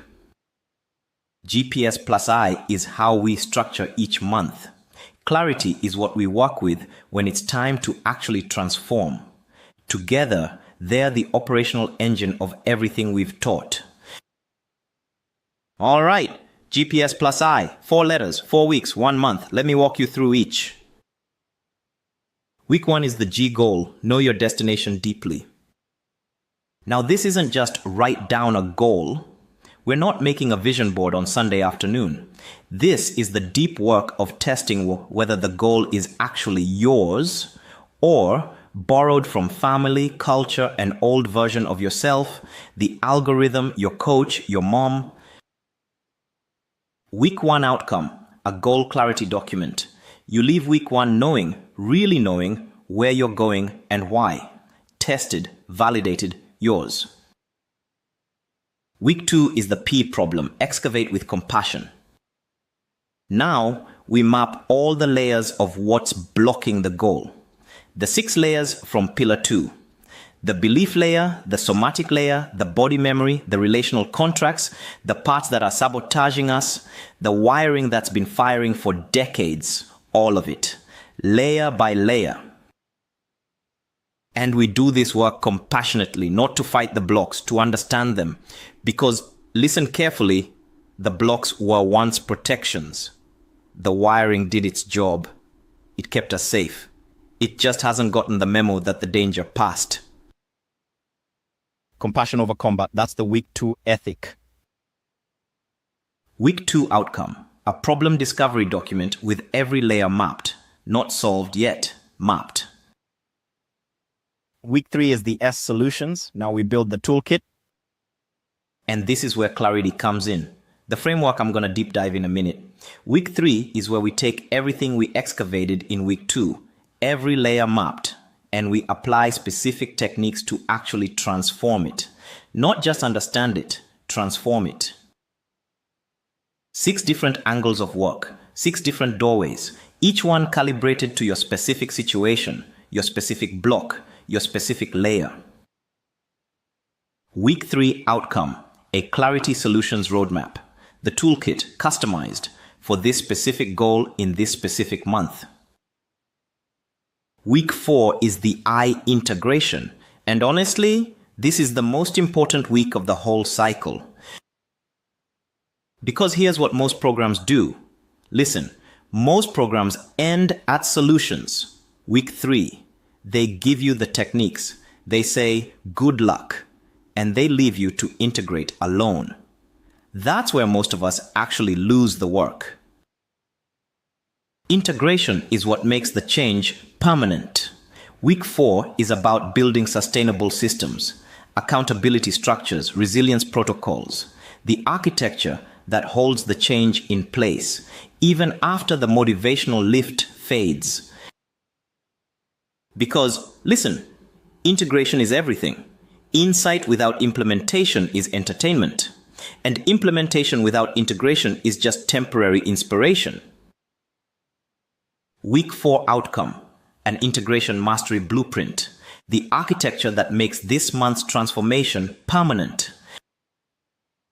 And by the way, quick aside, why 4 weeks specifically? Why not 2? Why not 8?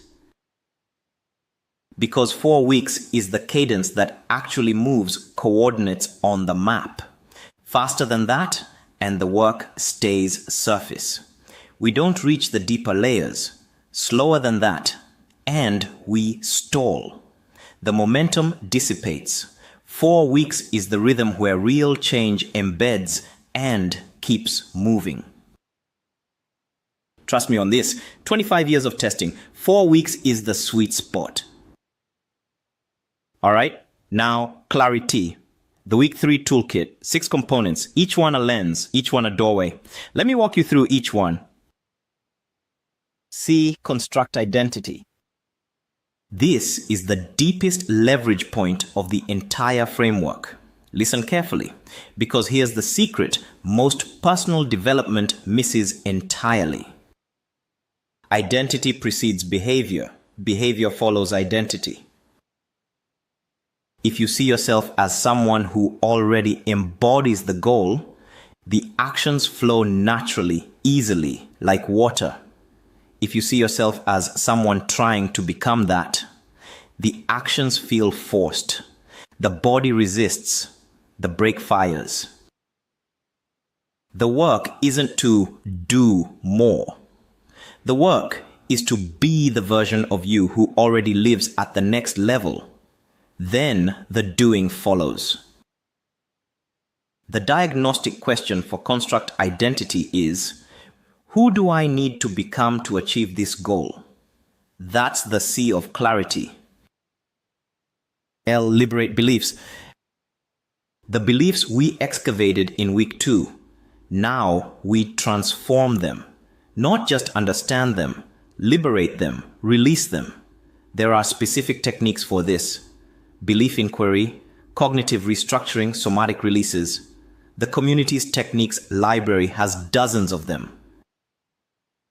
The diagnostic question, what limiting beliefs need to be released for this goal to be possible? A. Acquire skills. Every goal requires specific capabilities. Technical skills, emotional skills, relational skills, strategic skills. The A is about identifying which ones you need for your specific goal and building them deliberately, calibrated, not generically. The diagnostic question, what must I be able to do that I can't do yet? R. Reinforced traits. Character traits, discipline, courage, patience, persistence, self-trust. These are the engine of sustained change. The R is about choosing 1 or 2 traits per goal, not all of them at once, and deliberately strengthening them through micro practices. The diagnostic question, what qualities must I embody that I haven't been embodying enough? I. Identify roadblocks. And listen, important distinction, not the internal blocks we excavated in week 2. External roadblocks, predictable setbacks, likely failure points, market conditions, timing issues, the people who'll push back, the roadblocks we know are coming. The I is about anticipating them, so they don't derail us when they arrive. The diagnostic question, what will try to stop me from the outside? T. Transformational inner work. The depth. Some goals require addressing wounds that were never healed, integrating shadow material, completing developmental tasks that got interrupted in childhood. The T is the deepest work, not for every goal. But when it's needed, nothing else substitutes for it. The other 5 components can move us forward, but the T is where the deepest breaks actually dissolve. The diagnostic question, what needs healing for this to actually be possible? 6 components, 6 diagnostic questions, each one a complete body of work in itself. The clarity assessment in week 3 helps you figure out which components need the most work for your specific goal. A business goal might be heavy on skills and identity. A relationship goal might emphasize beliefs and inner work. A health goal might require traits and roadblock planning. Different goals, different clarity emphasis. The assessment is the diagnostic. Clarity is the toolkit. Now, here's how all of this actually fits together. Listen carefully, and why it's so different from trying to do this alone. Week 1. The Goal Week. The AI Vision Weaver. What we just saw demo, that's the Week 1 tool. It generates the multi-layer vision. It helps you test for authenticity. It connects you with your future self. Week 1's tool, built right in. Week 2, the Problem Week, the AI Quantum Growth Coach. The one we saw demonstrate the 6-layer diagnosis. That's the Week 2 tool. It excavates each layer with you. It identifies which traps are firing. It maps the blocks compassionately. Week 2's tool, built right in. Week 3, the Solutions Week, the Clarity Week, the Techniques Library, 324 plus techniques growing every month, is the depth that powers everything. You don't flip through them yourself. The courses already weave them in. The AI Quantum Growth Coach, if you subscribe to it separately, is already trained on all of them too. Each Clarity component has dedicated techniques mapped to it, surfaced for you, not handed to you as homework.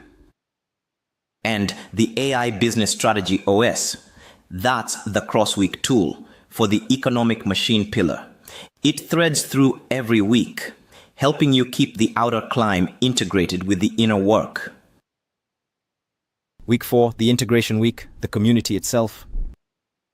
The accountability, the cohort, the other conscious entrepreneurs walking the same climb, the Mega Tuesdays rhythm, the check-ins, the shared milestones, the someone saw me do the thing and held the space for it.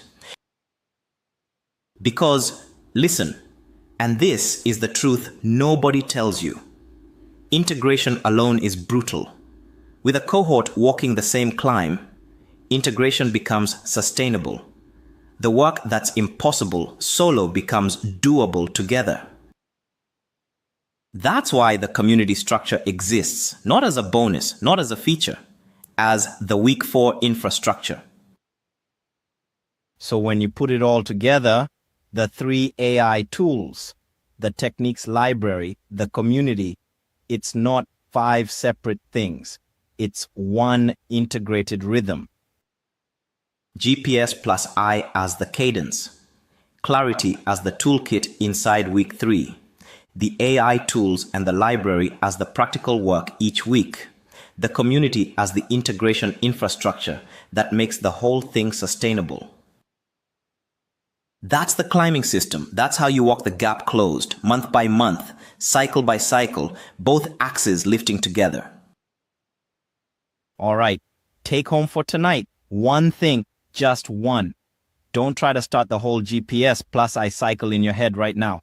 That would be overwhelmed. That would defeat the purpose. Just one move, pick one goal. The one that's most active in your life right now. The one that's been on your mind for months, maybe years. And just start Week 1. Test it for authenticity. Is this actually mine? Or is it borrowed? Does it serve my real values? Can my future self actually pull me toward it? Or is the pull coming from somewhere else? That's it for tonight. Run Week 1. See what shows up. Don't try to do clarity tonight. Don't try to complete the whole 4-week cycle. Just start the goal week. Sit with the question. Let the answer take its time. And honestly, listen to this. I want to be real with you for a second. Most people will try to do this alone after watching a masterclass like this. They'll write down the goal, sit with it for 2 days, get distracted by life, and forget. 3 weeks later, they'll vaguely remember they were going to try something, but the momentum is gone. That's not because they're failing. That's because doing this alone is incredibly hard. The cadence requires structure. The clarity requires techniques. The integration requires accountability. Doing it alone, the rate of success drops to almost 0. With the cadence and the structure, it actually becomes doable. The rate flips. Which brings us to what's next. Up to this point, we've been walking through frameworks, doing diagnostics, seeing the AI tools, learning the climbing system, all of it. And honestly, that's been the gift. Whatever happens from here, that teaching part was the gift. You showed up, you did the work. Now, and only if any of this has been useful to you, I want to show you what it actually looks like to do all of this inside the community, with the system, with me, with other conscious entrepreneurs walking the same climb. Permission pivot incoming. Let's go. All right. So up to this point, we've been doing the teaching part, the maps, the pillars, the traps, the AI tools, the climbing system, all of it. And honestly, whatever happens from here, I want you to know that teaching part was the gift. You didn't have to give me anything to receive it. You showed up, you listened, you did the diagnostics. That was the work. And now I want to ask you a question. A real question, not a setup. Is it okay if I take a bit more of your time to show you what it actually looks like to do this work inside a community with the structure, with the cohort, with me, with other conscious entrepreneurs walking the same climb? And listen, I want to be really clear about this. If the answer is no thanks, David, I've got what I needed from the teaching part, that is completely valid, 100% valid. You can close this stream right now, click away, go run week 1 of GPS Plus I tonight, never come back. And it's all good, genuinely. I built the teaching part to stand alone for exactly that reason. No hard feelings, no wait, but no follow-up emails. The teaching is yours, free, forever. That was the deal. But if you're curious, if you're wondering what the community actually looks like, if any of this has been useful enough that you're wondering what would it actually be like to do this work with David and a cohort of people in the same niche, in the same kind of work, then stick around. What's coming next is for you. A bit more of your time, that's the ask. Then we wrap. Cool? So first, quickly, what is this community and why does it exist? Because honestly, I'm not the kind of guy who starts communities lightly. I've been writing books and creating courses for 25 years and didn't build a community most of that time. There's a reason I started this one. I noticed something. The work we just walked through? Listen, it doesn't actually land alone. The maps, the pillars, the traps, the climbing system, the AI tools. These require a rhythm and a cohort to really hold. Insight without implementation is entertainment. We just said that. And integration alone is brutal. We said that too. So a few months ago, I started building this community for a specific audience, the audience I've been quietly serving for 25 years, even when I didn't have the language for it back then. Conscious entrepreneurs with adverse childhood experiences. Specifically, not for everyone. Specifically for this niche, built around the climbing system we just walked, designed for the cluster you named when we put your 2 maps together, tuned to the break patterns we mapped in the 27 traps. If you're in this niche, this community is for you, specifically by design. So, here's the offer. And tonight, it is not the usual version of it. Let me explain. Everything you've seen tonight, the maps, the pillars, the traps, the climbing system, the 3 AI tools, the community, is one system. The Abundance GPS. One system with 5 connected parts. The community hands you the map. The coach gets you moving on it. The vision weaver lets you see where you're going. The strategist sharpens the route as the money grows. And when you want me in the room with you, the mastermind is the door. Each piece answers the very thing the last one opens up. That's why it's one system, not 5 products.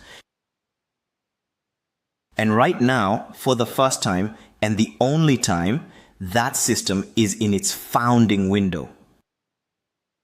Founding means exactly what it sounds like. The first people in. The lowest prices there will ever be. Locked for life. And real caps on the seats. With real reasons, which I'll tell you straight. So let me walk you through it, plainly, numbers and all. And then you decide at your own pace, like always. Part 1. The community. Everything I'm about to show you in the tour. The full classroom, the techniques library woven through the courses, the monthly challenge, the cohort, all of it. $270 for the year. That's the founding annual rate. And if you take it inside this window, that rate is locked for life, even when it rises for everyone else later. And it will. Part 2. The AI Quantum Growth Coach. The one you watched hold a real coaching conversation tonight. $799 for the founding year. 100 founding charter seats. And that cap is real. Here's the honest why. The coach is built and ready to use, and it's in its founding chapter. We keep the first cohort small on purpose, because we work closely with that founding group to put the final polish on it before the doors open wide. You get the founding rate, first in line, and your feedback shapes the finished product. One more thing about the pre-sale tools, and it matters. Your charge today, that's what locks your seat and your rate. But your founding year starts the day your access opens, not today. You lose 0 days of what you paid for. Part 3. The AI Vision Weaver, the face reveal you saw tonight. $299.99 for the founding year, plus a founding bonus credit pack on top. 150 charter seats. Same founding chapter, same honest reason. Part 4. The AI Business Strategy OS, the strategist that built a 90-day plan in front of you. $14.97 for the founding year, and founding members get a live activation call with me personally. 50 charter seats, the smallest cohort of the 3 deliberately. It's the deepest tool. Now, important, and I want to say this cleanly, because I hate fuzzy offers. Each of these is its own separate subscription. The AI tools are not quote-unquote included in the community. Nothing hides inside anything else. On the page, you'll also see founding bundles. 2 or more of these parts together at one founding price. A bundle is a checkout convenience and a founding discount. It is never one product pretending to contain another. The parts just work better together. That's the whole point of a system. And part 5, the top of the ladder, the private mastermind. Weekly one-on-one with me, a weekly group room with the other founders, $3,500 a month, 6 seats. 6, because I physically cannot run weekly one-on-ones with more than 6 people and keep it real. That cap is a wall, not a tactic. When those 6 chairs are taken, that room is closed. 3 promises straight, no asterisks. 1. On the 3 AI tools, pre-sale delivery guaranteed. Paying today makes you first in line. Your access opens on your cohort's access day. And if we don't open your access by then, you get a full refund. No questions asked. 2. Your founding price is locked for life.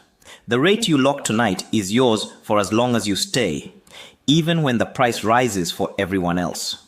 First in, lowest forever.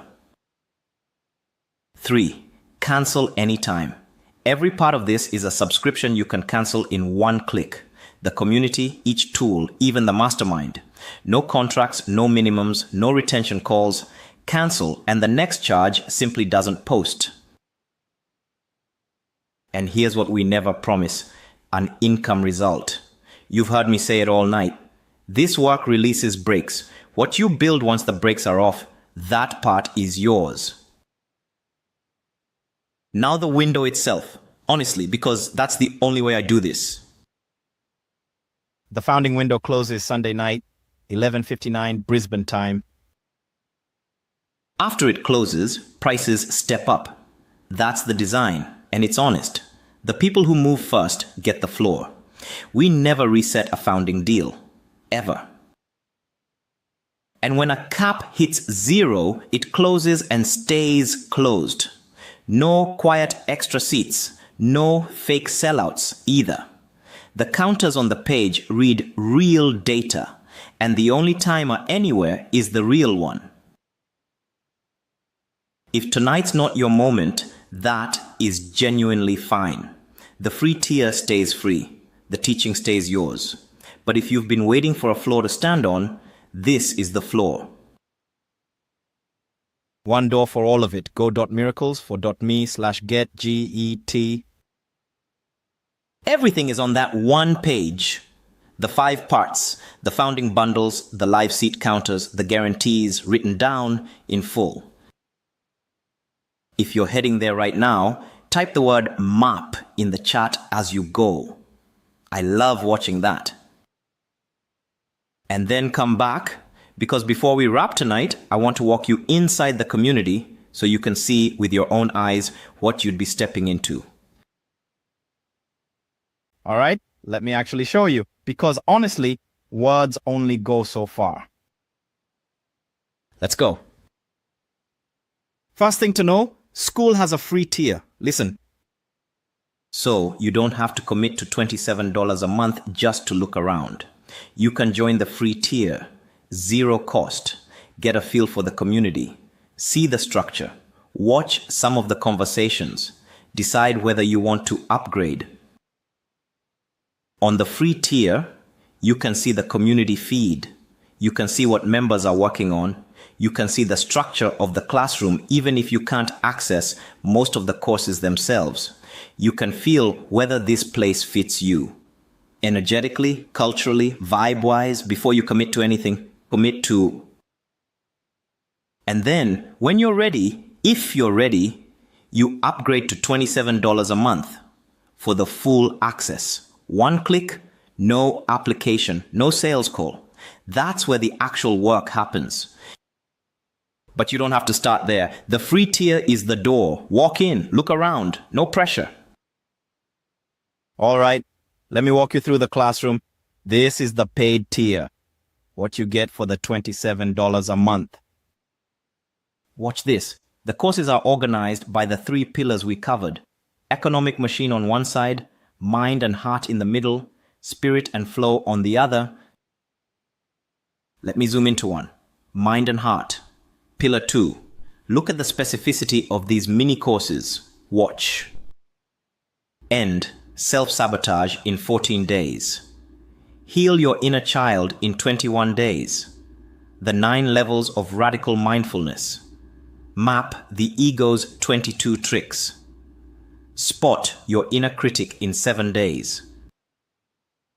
Each one focused, time-bounded, with a defined outcome, not a 150-hour course that nobody finishes, a specific outcome in a specific window. A focused weekend, or 2 weeks, done. Moving to the next one. And see this section here? Listen carefully. These mini courses are mapped to the 9-level diagnostic we walked through earlier.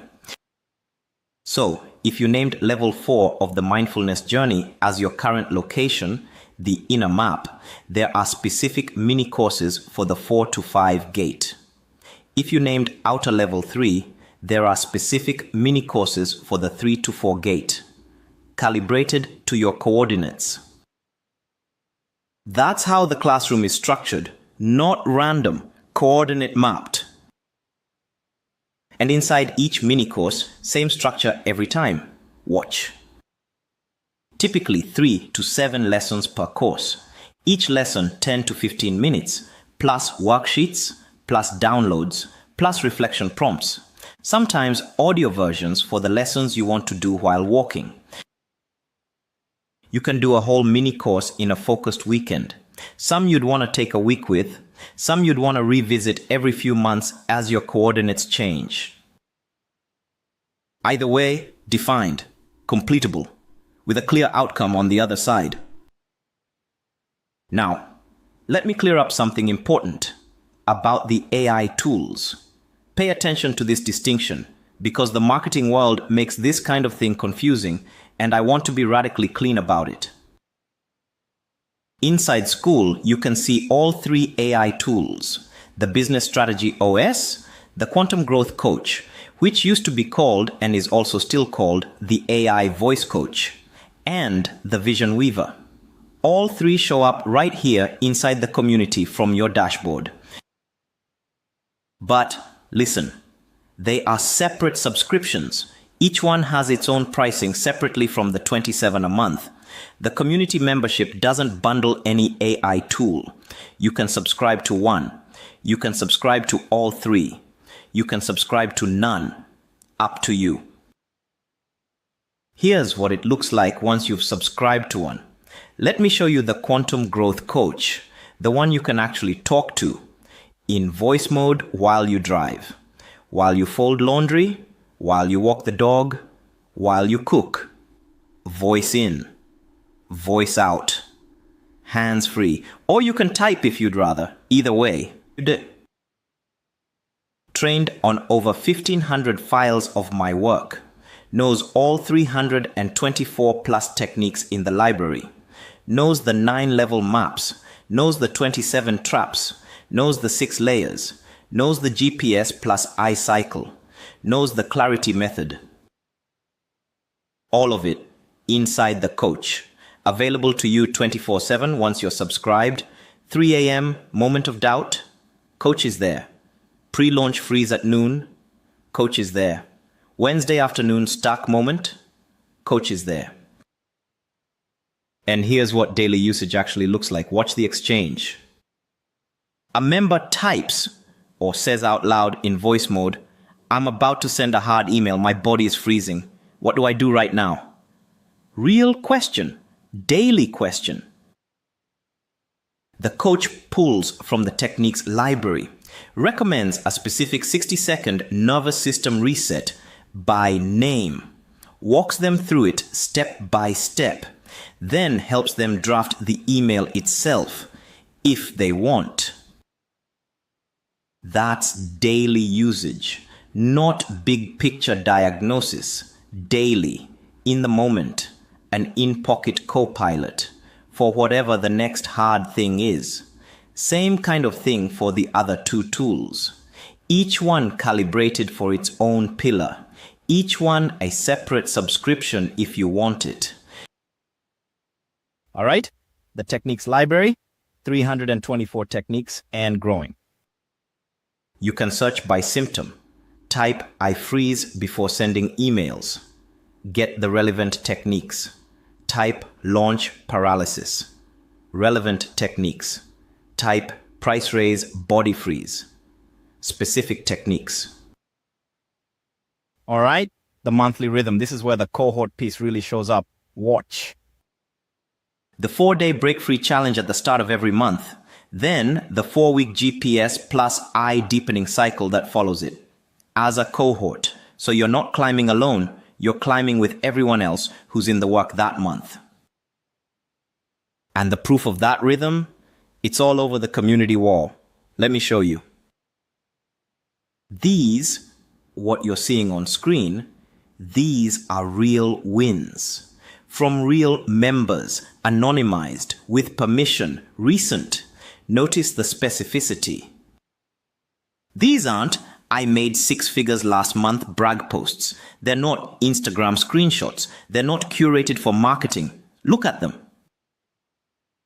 "I sat through the body freeze and sent the email." I raised my rate without apologizing for the first time in 11 years. I said no to the client who was draining me. Launched the offer I'd been sitting on for 3 years. Posted at full volume for the first time Didn't delete it. That's the climb actually happening. One gate at a time, one break released at a time, one small specific victory at a time. These aren't motivational quotes. These are real moments in real lives from real members. This week, last month, last quarter.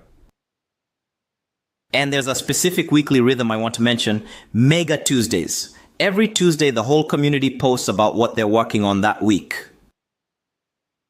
That's the difference between climbing alone and climbing with. And last thing in the tour, the cancel button itself. Look at this. Right there, one click, that's it. No retention call, no "are you sure?" guilt trip flow, no 3-step confirmation process, no "please tell us why you're leaving." Survey that requires 15 minutes to escape, no "we'll give you 50% off if you stay." None of that. Click the button, you're out, same day. Cancellation effective immediately. We make leaving as easy as joining, genuinely. Because honestly, if it's not serving you, you shouldn't be paying for it. That's the deal. That's the ethic. Easy in, easy out. No friction either way. All right, so that's the community. The classroom. The techniques library woven through the courses. The monthly challenge plus deepening cycle. The cohort. The Mega Tuesdays rhythm. The 3 AI tools. Strategy OS, Quantum Growth Coach, Voice Coach, Vision Weaver. Accessible as separate subscriptions from inside school. And the one-click cancel button when you've gotten what you needed. That's what you'd be joining, or what you can join free first to check out before you upgrade. Final piece coming. Let me close this thing out properly. All right, we've come a long way together. Most people don't stay to the end of something like this. Most people can't even sit through a 6-minute video anymore. So thank you. Genuinely, thank you. You showed up, you walked the maps, you named your coordinates, you saw the cluster, you watched the AI tools work, you saw the climbing system, you toured the community. That's a real investment of time, real attention, real presence. I take it seriously. And here's what I want you to take from all of it. Listen carefully. Whether you join the community or you don't, whether you upgrade to the paid tier tonight or in 6 months or never, listen to what's already yours. You have the maps, you have your coordinates, you have the gap named, you have the cluster located, you have the 27 traps named, you have the 3 pillars, you have the climbing system, you have clarity, you have GPS plus I, you have 3 questions to ask when fear fires, when the inner critic fires, when a block fires. All of that is yours now, free forever. Use it. All right, 3 audiences listening, 3 different next steps depending on which one you are. If tonight is the first time you've ever heard of me or any of this work, the next step is simple. While the founding window is open, everything we walked through lives at one address, go.miracles4.me/get. And if you just want to look around first, the free tier of the community is at miracles4.me. Both doors are open tonight. That's path 1. If you've read A Happy Pocket Full of Money, and you've been wondering quietly in the back of your mind for years maybe what I've been working on in the years since the book, this is it. The community is the work, refined and integrated and structured. 25 years of refining what the book started. Same 2 doors for you. The free tier to feel the lineage, or the founding page if you already know. The book was chapter 1. The community is the whole system. That's path 2.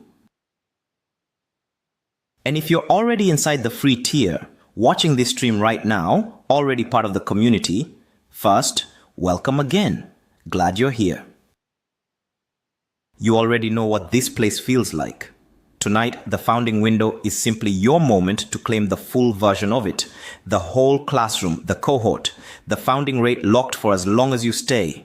Same address, go.miracles for .me/get. Path 3. And whichever path you're on, listen. Whether you upgrade tonight, whether you upgrade in 6 months, whether you never upgrade at all, the next step is the same. Actually use what was shared today. Sit with your coordinates. Name your trap. Pick your gate. Run week 1 of GPS plus I tonight, this weekend, this month. The map is yours. The work is yours. The next step is yours. And one last thing before I let you go. You weren't behind. You weren't broken. You are on the map without one. Now you've got it. Use it.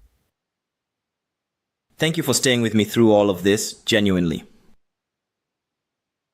Whatever you do with this, wherever you go from here, I appreciate that you spent the time.